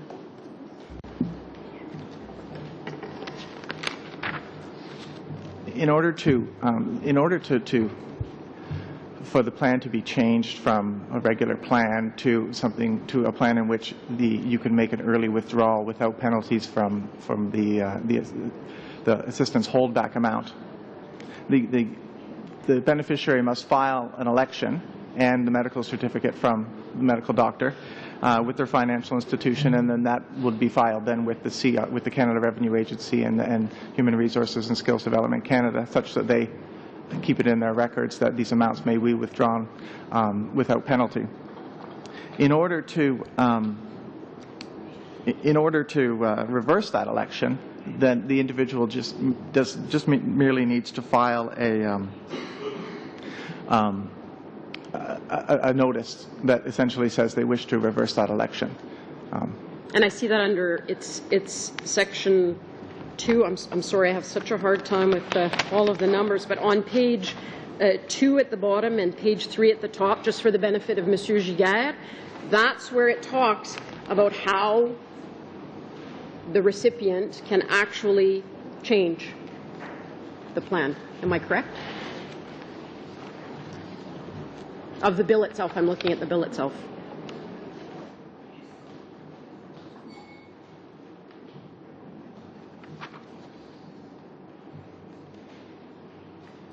That's right, yeah. Thank you. And then addresses his concern about you can reverse the notification.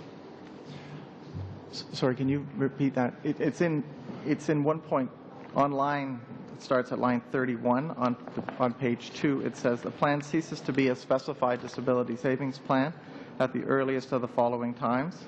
So A is the time that the specified minister receives a notification in a manner and format acceptable to the specified minister from the issuer of the plan that the holder elects that the plan is to cease to be a specified disability savings plan. So the individual can make an election to reverse the treatment of their plan. Okay. Does that address your concern, Monsieur Giguère? No, the problem's still the same.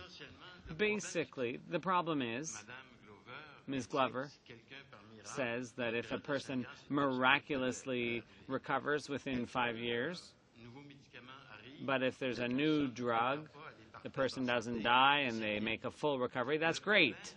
But the problem is that if a person's ill and they remain ill, in the 6th year, they're no longer entitled to the plan, the RDSP.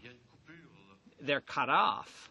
But just for clarification, so Mr. Keenan, my understanding is, I mean, we talk about cures. It doesn't, if the person lives beyond the 5 years, you can reverse the notification. Is that correct? They can reverse the notification at any time.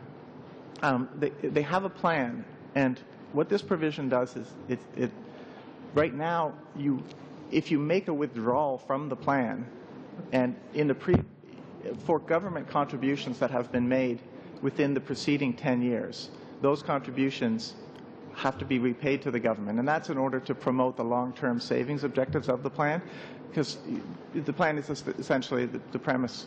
The notion was parents want to save for their children when they're no longer able to look after them. They're severely disabled children, and so the plan is set up. It receives government support, and then when the parents are no longer able to support the child, then the money will be there. In certain instances, people will have an expectation that they will die very soon, and therefore that 10-year rule becomes very punitive of repaying those funds. There's no requirement that they withdraw all of the money within the 5 years. It just gives them the capacity to do so. They can withdraw up to $10,000 in taxable amounts. And so the plan doesn't necessarily expire, won't expire after 5 years.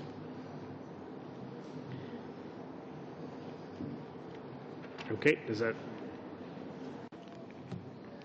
address your concern? The plan doesn't expire, but the person in the 6th year in palliative care will no longer be able to withdraw money without having to refund the government. It would be so easy to fix. Just take out the 5-year period. Take out the requirement to die within 5 years. It would be so easy, so simple, Ms. Glover. Just strike out the requirement to die within 5 years. Okay. Thank you. Ms. Glover, please. Mr. Chair, I don't see an obligation to die within 5 years anywhere in this Act. In fact, it says that a certification can be received from a medical doctor, if I'm correct, Mr. Keenan, if a doctor believes they're not likely to survive 5 years. However, I see no limitation in the Act that says that they must die within 5 years or a penalty is assigned. I'm not sure where Monsieur Giguère is getting that. In fact, can you confirm, Mr. Keenan, that if the person is in palliative care, the legal representative is now taking over that person's affairs because they're not able to, that legal representative can continue to access funds as a result of this Act. Is that not correct? As I understand your question, you're saying that if the person does not die after 5 years, the funds are still available to, there's no requirement that the funds be repaid. Right. And that a legal representative, because the person is no longer able to withdraw themselves, there is the potential to transfer it over so that that legal representative can actually also access the funds to further take care of that person in need, right? The plan always has a plan holder who is either the beneficiary or their appropriate legal representative. Thank you. Yeah, I don't see. I'm reading the section 2.1.1. I'm not sure where, Mr. Giguère, you're getting this that they have to die within that 5-year period. I don't see it within the phrasing that I'm reading here. And I think from Mr. Keenan, he's indicating that that's not the case. So I'm not sure where the problem is. Essentiellement, Monsieur le Président, si vous lisez la page... Basically, Mr. Chairman, if you read page 1 of 8 in the binder, 146.4.1, there's 2 bullets there, and you'll see those clearly. They're talking about each of the 5 calendar years following. That would be in the regulations.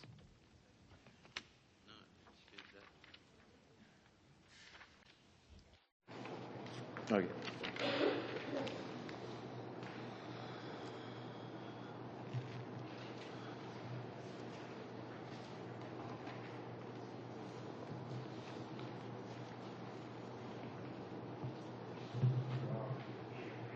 Cloud, you wanted to offer a point on this? Well, I just wanted Mr. Keenan to clarify, because what I understand the concern is of Mr. Giguère is if someone is perhaps in their 6th year, they still have the money in the plan that is both government contributions and individual contributions, that he believes a penalty would get triggered in that 6th year, and I just wanted Mr. Keenan to indicate it wouldn't be.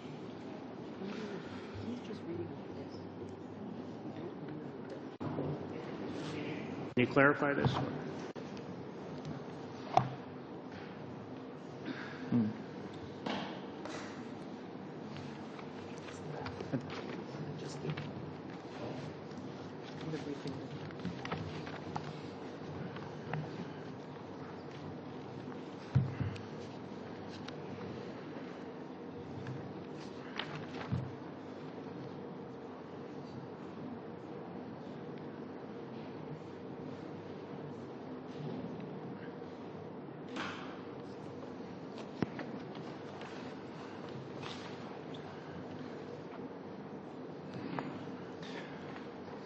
I mean, this wording is from Finance Canada. Right, so, okay. So this wording is defining what a specified year is? You want to do a point of order? Point of order, Ms. Glover? I just need to know what paragraph you're actually looking at, if you wouldn't mind, because then I'll understand better. Okay, so this is in, assuming this is the binder provided by Finance Canada, Part 1, Page 1, Definitions, Specified Year, and Part 2. So it starts on Page 1, continues on Page 2. Okay, so everybody clarified on it? Yeah, so Part 1, where they talk about what the current rules are, and on the next page, that says what the new definition is going to be, right? Yes. Yeah. Okay, thank you. Mr. Keenan, please.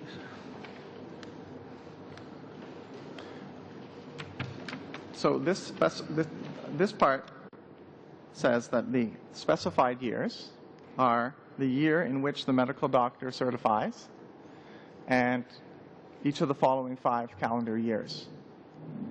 So it's allowing,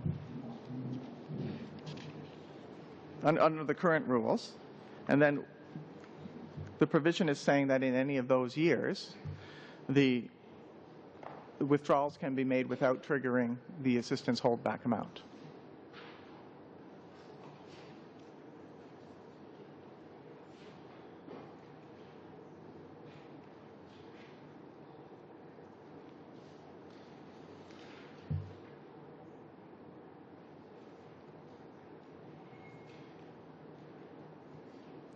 So I guess I don't. Concern is that this wording says that if someone survives past the 5 years, they will somehow lose benefits. And so I just want, like, you have to be categorical on this. You're saying that is not true in the legislation or in the explanatory notes. If someone is, they've got this certification that says that they have a shortened life expectancy, and then that then says that there are specified years. And those, after that period of time, they would, right now it's, they would,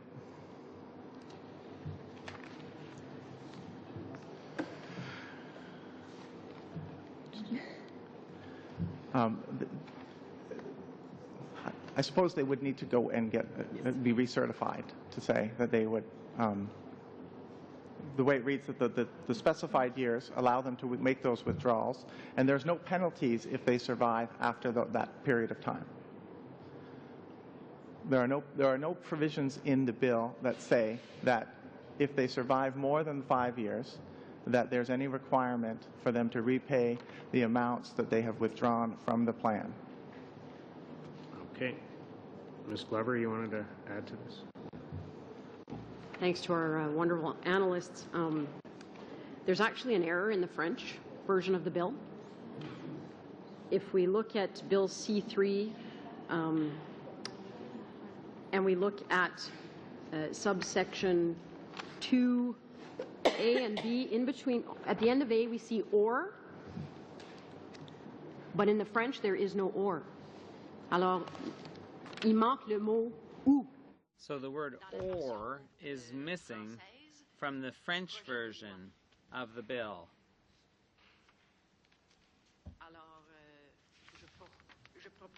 So I would propose that we make sure we add the word or to the French in the bill itself. In the beginning of the section, this is on page 2, you see between A and B, at the top of page 2, at the top of page 2 in the bill, in the English version, at the end of paragraph A, it says or. But when you look at the French version, between A and B, in section A, the word, the or is missing at the end of A.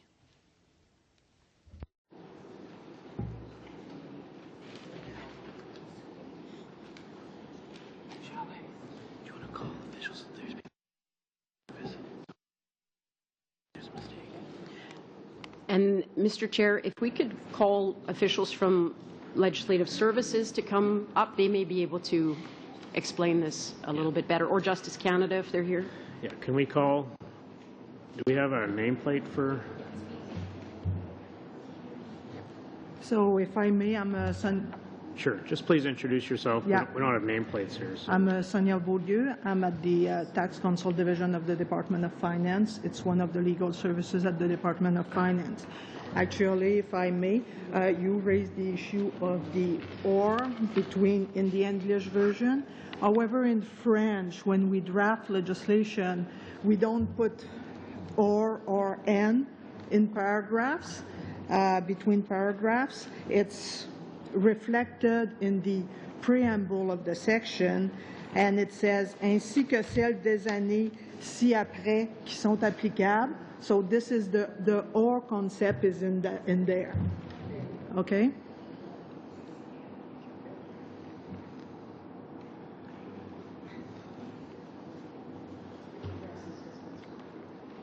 I don't know if it addresses. Okay, maybe just. Mr. Giguère, did you follow that? J'ai très bien suivi, mais j'ai absolument. Yes, I understood. I followed it very closely, but I didn't understand a word of it.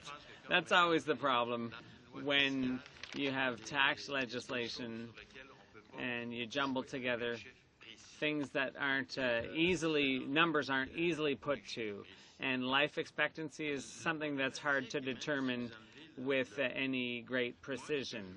Now, when it comes to this or, if you say it's all there, it's all fine, well, okay, no problem. Well, what I want to know is if the person lives beyond 5 years, your own documents, I gave you a pinpoint reference. If the person survives, what happens to them in year 6? Are they still going to be able to withdraw money from their RDSP? If you say there's no penalty for those 5 years, that's all well and good.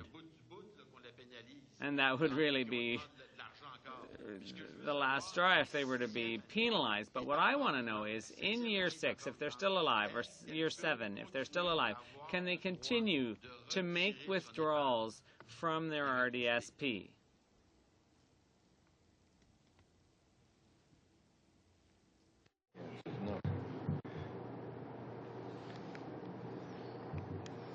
I'll have to confirm that.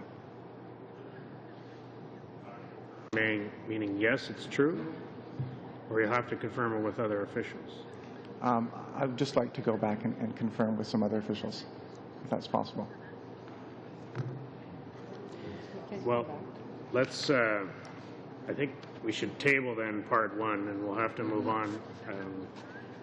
Obviously, if this bill is to be dealt with by this committee, we need this done expeditiously. So I'm looking someone in finance to get an answer to us as soon as possible. Mr. Point Chair? of order, Mr. Jean. Yeah, I understood earlier he suggested, I mean, if somebody's going to be in that kind of care, they're going to be under the care of and supervision of a doctor. And my understanding is they can reapply after the 5th year without penalty. So the person could obviously redo that, Mr. Chair, and we've already heard that evidence. That's why it would be a point of order, in my opinion.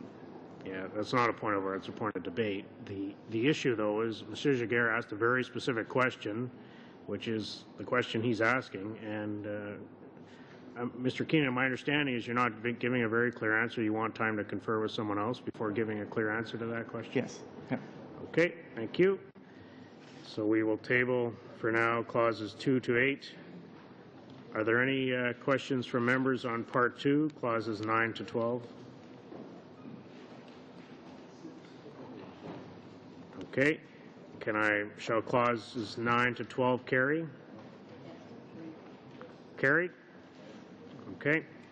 Part 3 are clauses 13 and 14. Any questions on clauses 13, 14? Shall clauses 13 and 14 carry? D'accord. We'll go to Part 4, clauses 15 and 16. Any questions? Shall clauses 15 and 16 carry? D'accord. We'll now go to Part 5, which is Clause 17. Any questions? Shall Clause 17 carry? Yes. We'll go to Part 6, which is Clauses 18 and 19. Any questions? Shall Clauses 18 and 19 carry? D'accord. I think there are questions or points that people want to make on Part 7. Part 7 obviously deals with the issue we discussed this morning, and that deals with clauses 20 through to 26. Ms. Nash, please. Do you want officials brought to the table, Ms. Nash? Or do you? I don't know if that's necessary. My concern, Mr. Chair, this is just about half of this entire bill. It's 20 pages in length, these 6 sections, and as someone described it earlier, it's like a bill within a bill. And we have been advised that mainly because of the pension income benefits, that it's important to rush this bill so that seniors can get the checks from this. But I guess I fail to see what the rush is with this substantive change when we have not had full examination. So I'm very uncomfortable about rushing through this part of the bill. I have not heard from the witnesses how increasing private mortgage insurance is in the public interest, and I think there are implications for public liability, given that the public liability is increasing from $200 to $300 billion. That's big. That's massive. And I think that Canadians will want to fully understand what this means, especially given the disastrous bailouts of mortgage insurers south of the border. Canada has fared so much better because of prudent management and regulation, but we don't want to rush through changes that could dramatically increase the liability of Canadians. So I would urge that this section of the bill be hived off and allow us further time to examine it, perhaps in the implementation bill that will come up this fall. I think that will be a more prudent approach to something which is a significant change. So that would be my recommendation, Mr. Chair. Okay, thank you, Ms. Nash. I have Mr. McCallum, Mr. Hoback, and then Mr. Jean. Mr. McCallum first. Thank you. I have a question coming up from a somewhat different angle. It seems to me there's an asymmetry in this bill, which is a bit strange, especially coming from a conservative government, because it seems to, in some sense, favor the government sector over the private sector. And my understanding is that CMHC cap is now $600 billion, but it was $350 billion back in 2008. But that's not a legislated cap. It can change, I guess, by order in council or through some other mechanism. Whereas the cap on the private sector is $300 billion, which now would constitute 1/3 of the market, and that's legislated. So I guess my question is, if you want to legislate a cap for the private sector, why don't you legislate a cap for CMHC as well? Why this difference in treatment? Thank you, Mr. McCallum. We'll go to Mr. Hoback now. Yeah, I guess I'm just looking to what Ms. Nash has said here, and we did have witnesses just in front of us from different sectors talking about this piece and what's actually going on, and they all basically said the same thing, that this is just more or less a process change from 2 private contracts to a process that it's actually now in legislation. The lady with CMHC said that they were not expecting any more competition. They were not expecting any changes in their operation or the operation of these private sectors. All that was happening is that the process was actually being identified in legislation instead of special contract. So I'm not sure how much more study we'd actually require on this. I don't think we need any more. Okay, thank you. Mr. Jean. Yes, just further on that point, I think specifically my question was the increase from 200 to 300 billion, will it increase the risk, the percentage of risk to taxpayers at all? And the answer was clearly by Ms. Kinsley, no, it will not. So I don't understand what Ms. Nash is suggesting, because our evidence before us today has indicated that it will not increase risk to Canadian taxpayers at all. It's the same percentage risk as they currently hold. Okay, are there any further questions? I mean, Mr. McCallum has a question on the table. Ms. Glover? I'm glad to see the officials are here. I just want to correct the record, and I may be wrong, but are we going from 200 billion to 300 billion, or is it 250 is what I thought it was, to 300 billion? Your number's right. So it's 250 to 300 billion. Thank you. Okay. Well, I don't know if the officials or does anyone on the government side wish to address Mr. McCallum's question. I'm sorry, could you repeat the question? Yeah, the question is, there seems to be a difference in treatment, the rationale for which I don't know, and that is because you have a legislated cap for the private sector and lesser cap through other means less than legislation for the CMHC, and my question is why there's a difference in treatment. The CMHC cap is also legislated. The limit is legislated in the National Housing Act, and it gives the same. It has the same mechanism as the proposed bill for increasing the limit through Future Appropriation Act. So the CMHC cap is It's legislated. in legislation. Yeah, the latest 600 million. The latest $600 billion is in the 2008-2009 Appropriation Act. Okay, so then my premise is wrong, and that they are both legislated. Is that your answer? That's correct. Okay, thank you. Okay, thank you. Mr. Marston, please. Just a little bit further on that. If it's legislated, then an order in council could increase that cap? In order to increase the cap both for CMHC and for the private mortgage insurers under the proposed bill, an appropriation act is necessary. So it would have to be brought to the House? Yes. Thank you. One more question, Ms. Glover. It sounds to me as if we're having a bit of a debate outside the scope of the bill, Mr. Chair. If we want to study the housing market, we certainly can do that following the next 4 years that we have to study different things in committee. But the discussion about, CMHC versus private insurers and what the caps are, et cetera, that isn't addressed in the bill specifically.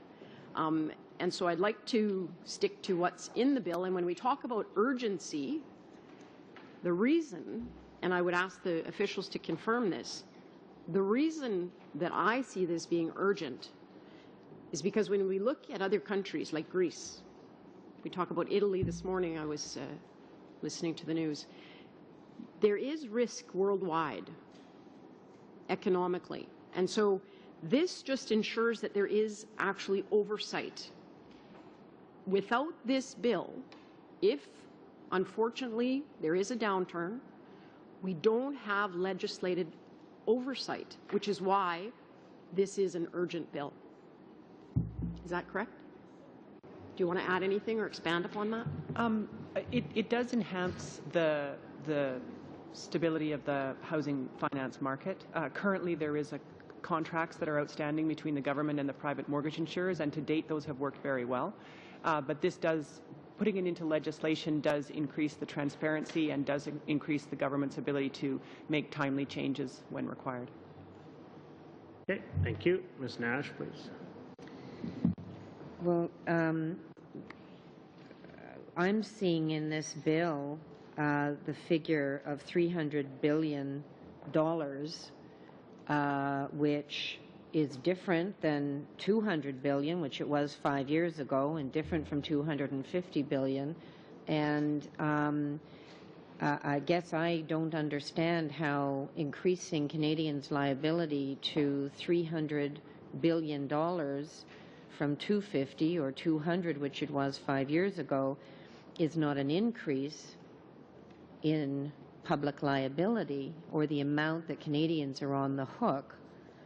And I guess, in my view, this is something that is complicated. It affects a great number of Canadians.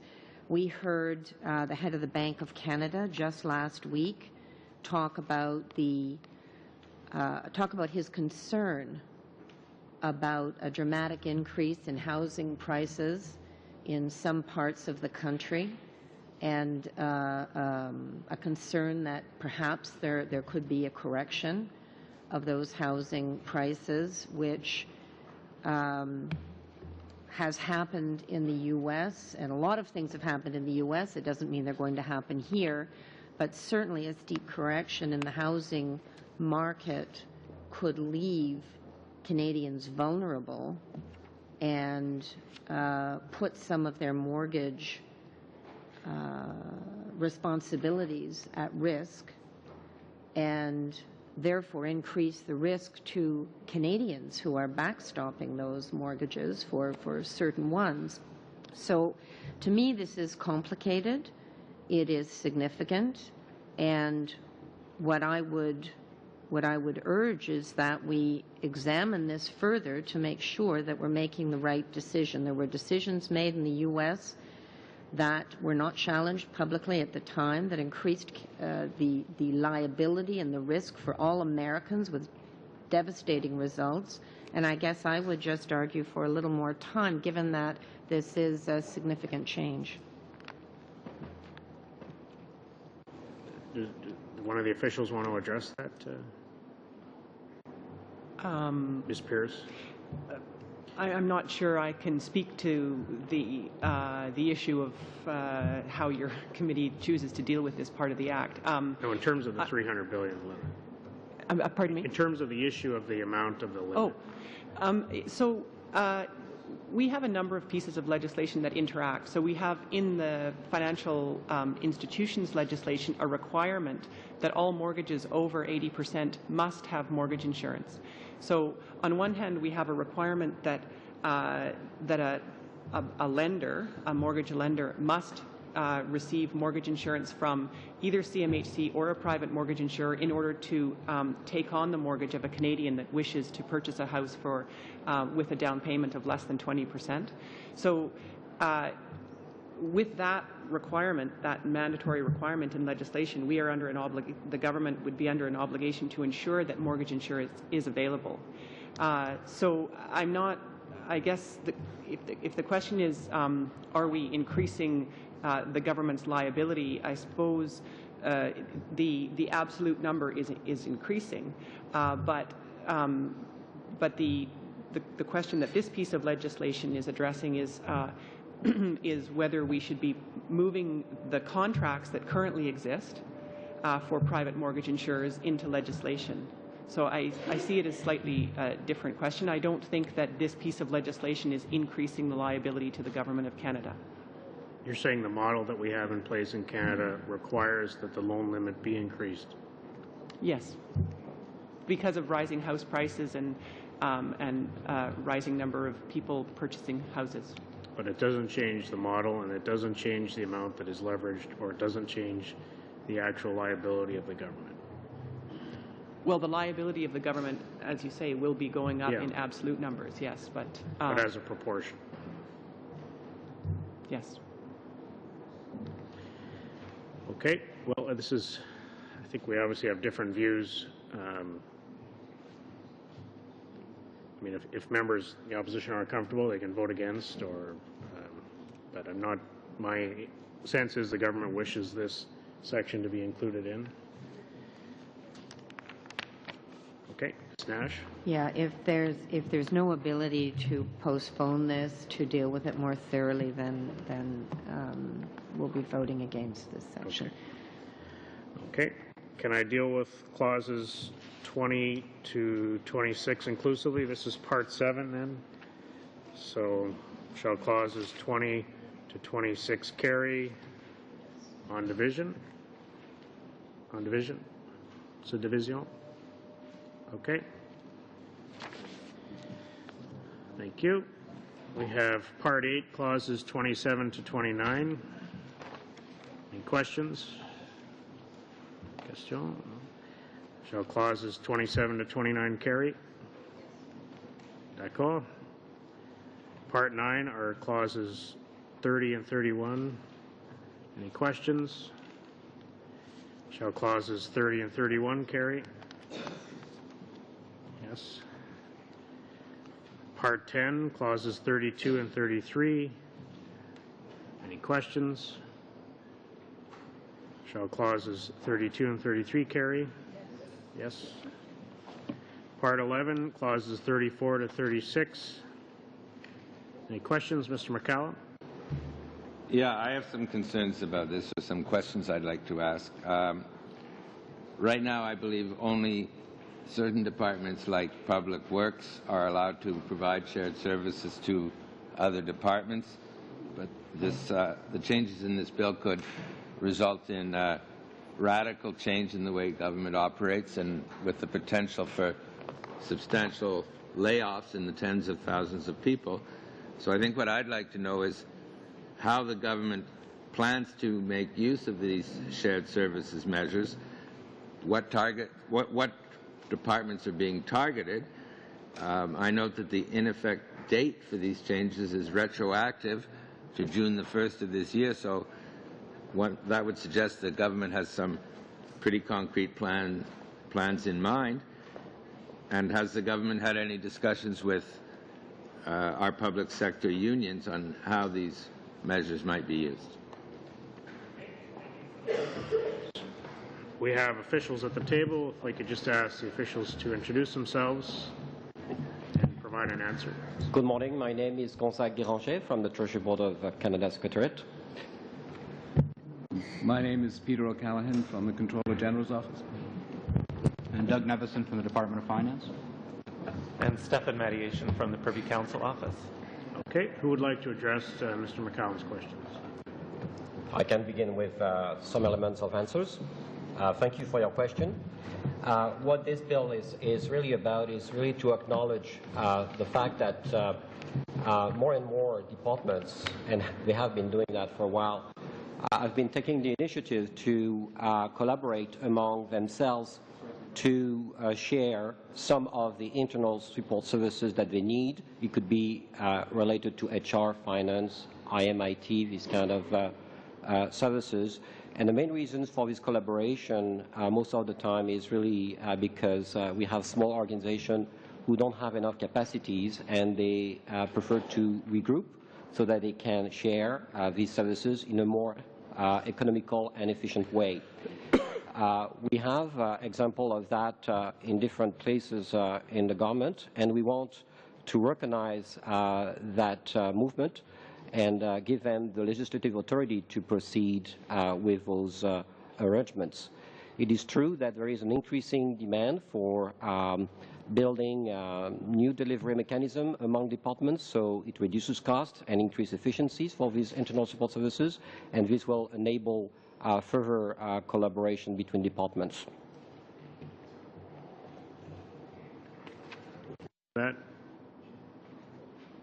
I'd just like to mention it is not retroactive. Mr. O'Callaghan. Only Section 35 is retroactive to the 1st of June. Section 34 is not. Section 34 is the section which would enable the provision of interdepartmental services. Sorry, Mr. McCallum's mic. I can speak to Clause 35.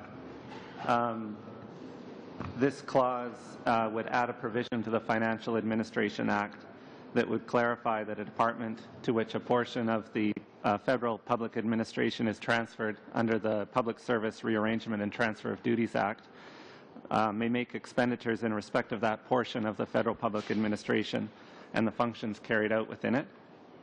To explain this further, the Public Service Rearrangement and Transfer of Duties Act is legislation that enables the Governor and Council to move a unit from one department to another. The policy intent of the amendment in Clause 35 is that the unspent balance of the funds that have been appropriated to the transferred unit or portion within one department can then be spent by the department to which they've been transferred to.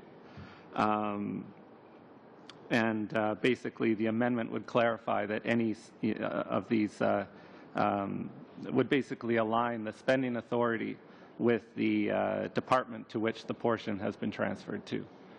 And it's only it's Clause 35 that is retroactive to June 1st. What that would mean is that if there are any orders in council under the Public Service Rearrangement and Transfer of Duties Act from that date forward, those orders would be subject to this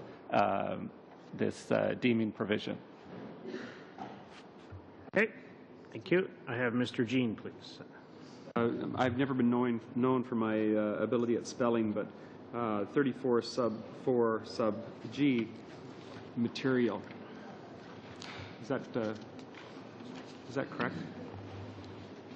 Yes, I think it is. There is this term materiel, which is I don't know the exact definition of, but it is the correct spell. Okay.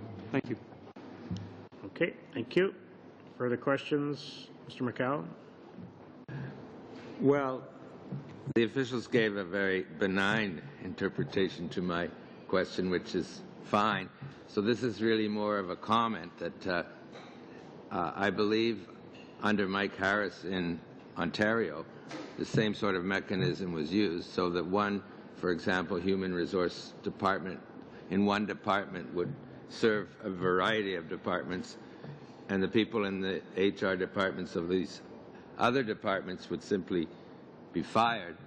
And so that was a mechanism to fire a lot of people, but also putting services at risk. And I note that both the Treasury Board President and the Finance Minister were senior economic ministers in the Harris cabinet. So I see a little bit of history repeating itself, or at least the risk of that. Do you want to...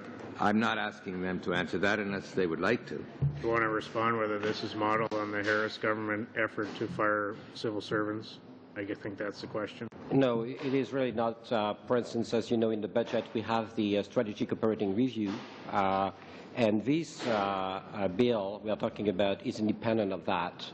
We would have proceeded with it regardless, because it's a good model to put in place to increase efficiencies and spend public monies better by allowing departments to collaborate and share these administrative services among themselves. In fact, to be honest with you, it was a recommendation from the Auditor General report in 2008 that such move be made to allow a smaller organization in particular to collaborate among themselves to get those services cheaper. Okay. Do you want me to go on, or Ms. Glover, do you want to make a point? I'm glad you brought up the Auditor General's report, sir. I just want to ask a quick question. Can you give us an example of how internal services are already being shared by two departments, and this just basically puts it into legislation that that's okay? Yeah, the example I would use is, for instance, two departments that would share the same system, the financial system or the HR system. Instead of having two departments buying the same system. Sorry, I think you misunderstood. I want you to give me a concrete example. For example, Finance shares a service with Treasury Board. Yes. What is that service? They are sharing most of the corporate services on the HR side. For instance, for the staffing, instead of duplicating in TBS, Treasury Board Secretariat, and in Finance, two units to help staffing people, we have combined this expertise, and we are making economies of scale. And IT services, are they also shared? The IT services at Finance, I think they are shared, yes. Yeah. Okay, so this just legislated the fact that it's already happening. No, thank you. Thank you. I have Ms. McLeod. Did you have something further? I'll just say a quick sentence. I mean, rather unlike Mr. McCallum, I think Canadians expect us to have government departments that can work together. And to be frank, I was quite stunned that we actually had to have legislation that required us to do that. So I think it's just very sensible, and I guess we're ready to move on. Okay, thank you. So can I say shall clauses 34 to 36 carry? Okay, d'accord. We'll move to, thank you. Thank you to all the officials. We'll go to part 12, which is clauses 37 to 45. Questions, questions? Informe que j'aurais la possibilité de poser des questions à des fonctionnaires. I was wondering if I'd have an opportunity to ask officials about Part 4, the Canadian Foundation for Young Entrepreneurs. It's just a point of clarification, and it's on page 1 of 1 at tab 4. We've already voted on. We've already voted on part 4. I would encourage you, and I think the finance officials who are here, I think probably they have left, but you can certainly consult with them. We'll maybe have someone from finance or through Ms. Glover attempt to answer your question, but that section has already passed. Okay, we'll go to part 12, clauses 37 to 45. Shall these clauses carry 37 to 45? D'accord? Thank you. So we do have to return to part 1. Ask perhaps Mr. Keenan if you'd come back to the table.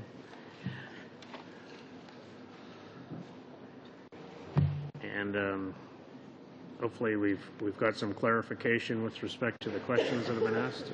Yes, Mr. Keenan, please. Apologize for the delay. The definition under at the top of page 2 under A says there's 2 definitions for what a specified year is.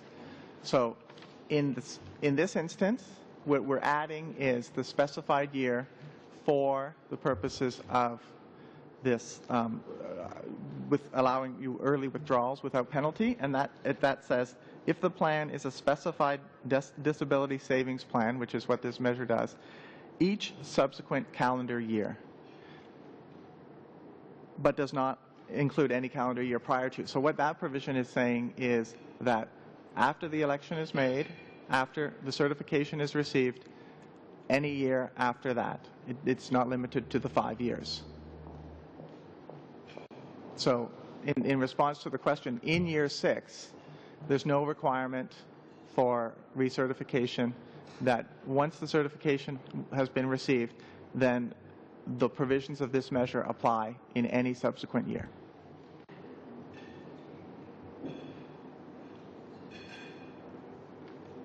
So just to clarify then, when you have section B with each of the 5 calendar years.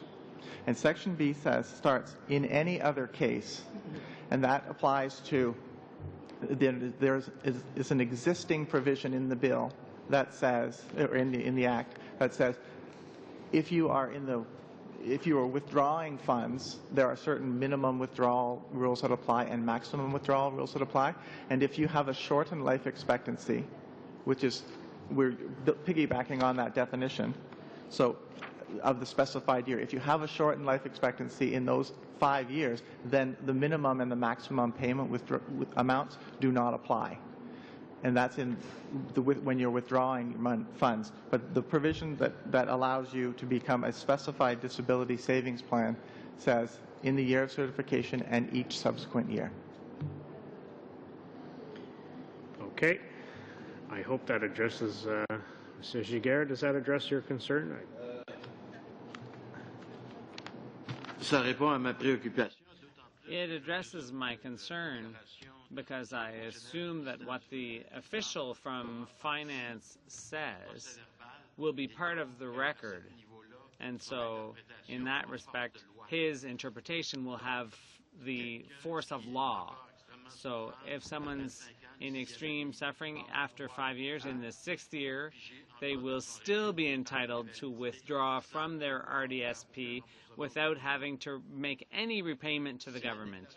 That's the statement of Mr. Keenan. I take him at his word, And if it's in the record, in the transcript of this meeting, then it's authoritative. It has the force of law now. It's part of the rules for interpreting the tax legislation. Okay, merci. Further, Ms. Glover, did you want to comment? Yeah. Je comprends bien que M. Giguère. I do understand Mr. Giguère's desire to make an official statement. He wants to make that into legislation, but that's not how things work here. Obviously, he's just clarifying what the bill means. It's just an explanation. I have confidence in the bill. As parliamentarians, when we enact legislation, when we vote in favor of a bill in the House of Commons, that's when it becomes law. So I want that to be well understood. The bill becomes legislation when Parliament votes on it. It's not an official's explanation that has force of law.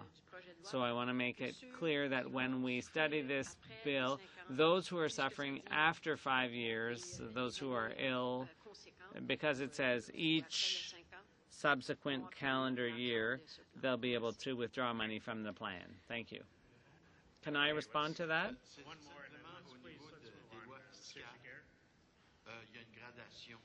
Well, there are degrees. When you interpret tax legislation, you look at the act itself, but if there's any discrepancy, you can then look at the debates, you can look at official statements here and in conferences and so on.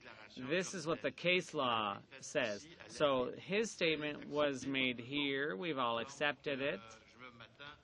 So I would expect that there should never be any problem for someone who's still living after 5 years. That's it. Okay, thank you. Thank you. Thank Mr. Keane. Thank you very much for clarifying that. Obviously, that was a matter of concern for the committee, so we want to thank you for coming back and clarifying that. I see no further questions on this section, so shall clauses 2 to 8 carry? D'accord? Okay, thank you. Thank you, Mr. Keenan. We'll now go to shall the short title carry? D'accord. Shall the title carry? D'accord. Shall the bill carry? D'accord. Shall the chair report the bill to the House? Shall the... That's it. That's it too. Colleagues, I just want to ask a very brief question, and this is mainly for the subcommittee. I do need some guidance from the subcommittee members and then the full committee with respect to pre-budget consultations. We've had a request. One of the members of the subcommittee will not be here tomorrow. One option is to do the subcommittee tomorrow, or the other option is to do the subcommittee Thursday morning for an hour and then do the full committee for an hour. I don't know if we need the full hour for both, but so the option is to meet Thursday morning subcommittee first at 11 a.m. and then the full committee at noon, or meet the subcommittee tomorrow at 11 a.m. and then meet the full committee on Thursday at 11 a.m. Ms. Glover? There is another. Tomorrow is actually our regularly That's scheduled meeting. So, but there is another option that I might put on the table, Mr. Chair, is that we have this room till 2 if the subcommittee chooses to use that time now and continue. I'd be glad to stay and give direction now. And that's an option. Okay. Ms. Glover is recommending we keep the subcommittee here. We'd probably suspend for a few minutes and then start again with the subcommittee. Or the other option is tomorrow or Thursday morning.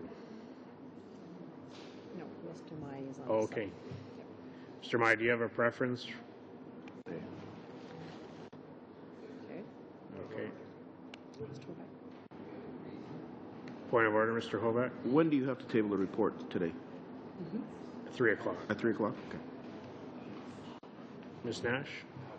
I just want to clarify that, sorry, because the whole bill went through at the very end there, that on division we're not supporting it because of Section 7 that we voted against. You mean shall the bill carry? Yeah, no, we're not. We're not supporting it. Yeah, there's no, the bill carries, there's no on division for the bill in and of Okay, itself. well, So the bill we're not carries. in support of it.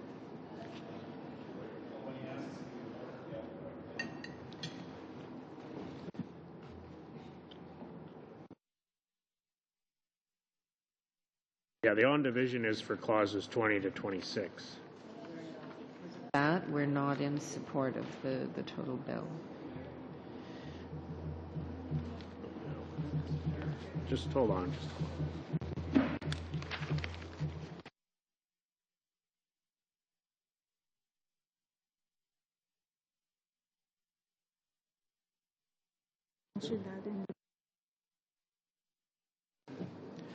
I mean, it's noted here, but I cannot, as the chair, go back to something that I've already dealt with. We did not say that we were in favor of it. We're not in favor of it. Well, just I said, shall the bill carry, and I did not hear any objection. So no, we're not in favor of it. Well, that's. There will be a report stage debate. Yeah, there's a report stage, and I'd encourage then to make sure your party records its objection at that time. Okay, thank you. Now, getting back to the meeting issue, Mr. McCallum. On the meeting issue, I guess we'd have a preference for the Thursday. Scott Bryson will be back then, and he's the critic now, so that would be our preference. Yes. Ms. Glover? I unfortunately won't be available Thursday.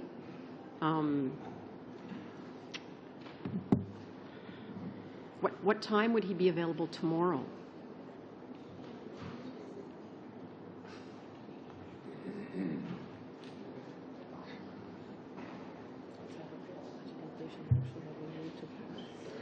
Well, I'm going to suggest let's adjourn, and then I'll have the members of the subcommittee discuss it informally. And then if we get agreement, we'll come back in about 5 minutes or so. Okay, thank you, colleagues. Meeting adjourned.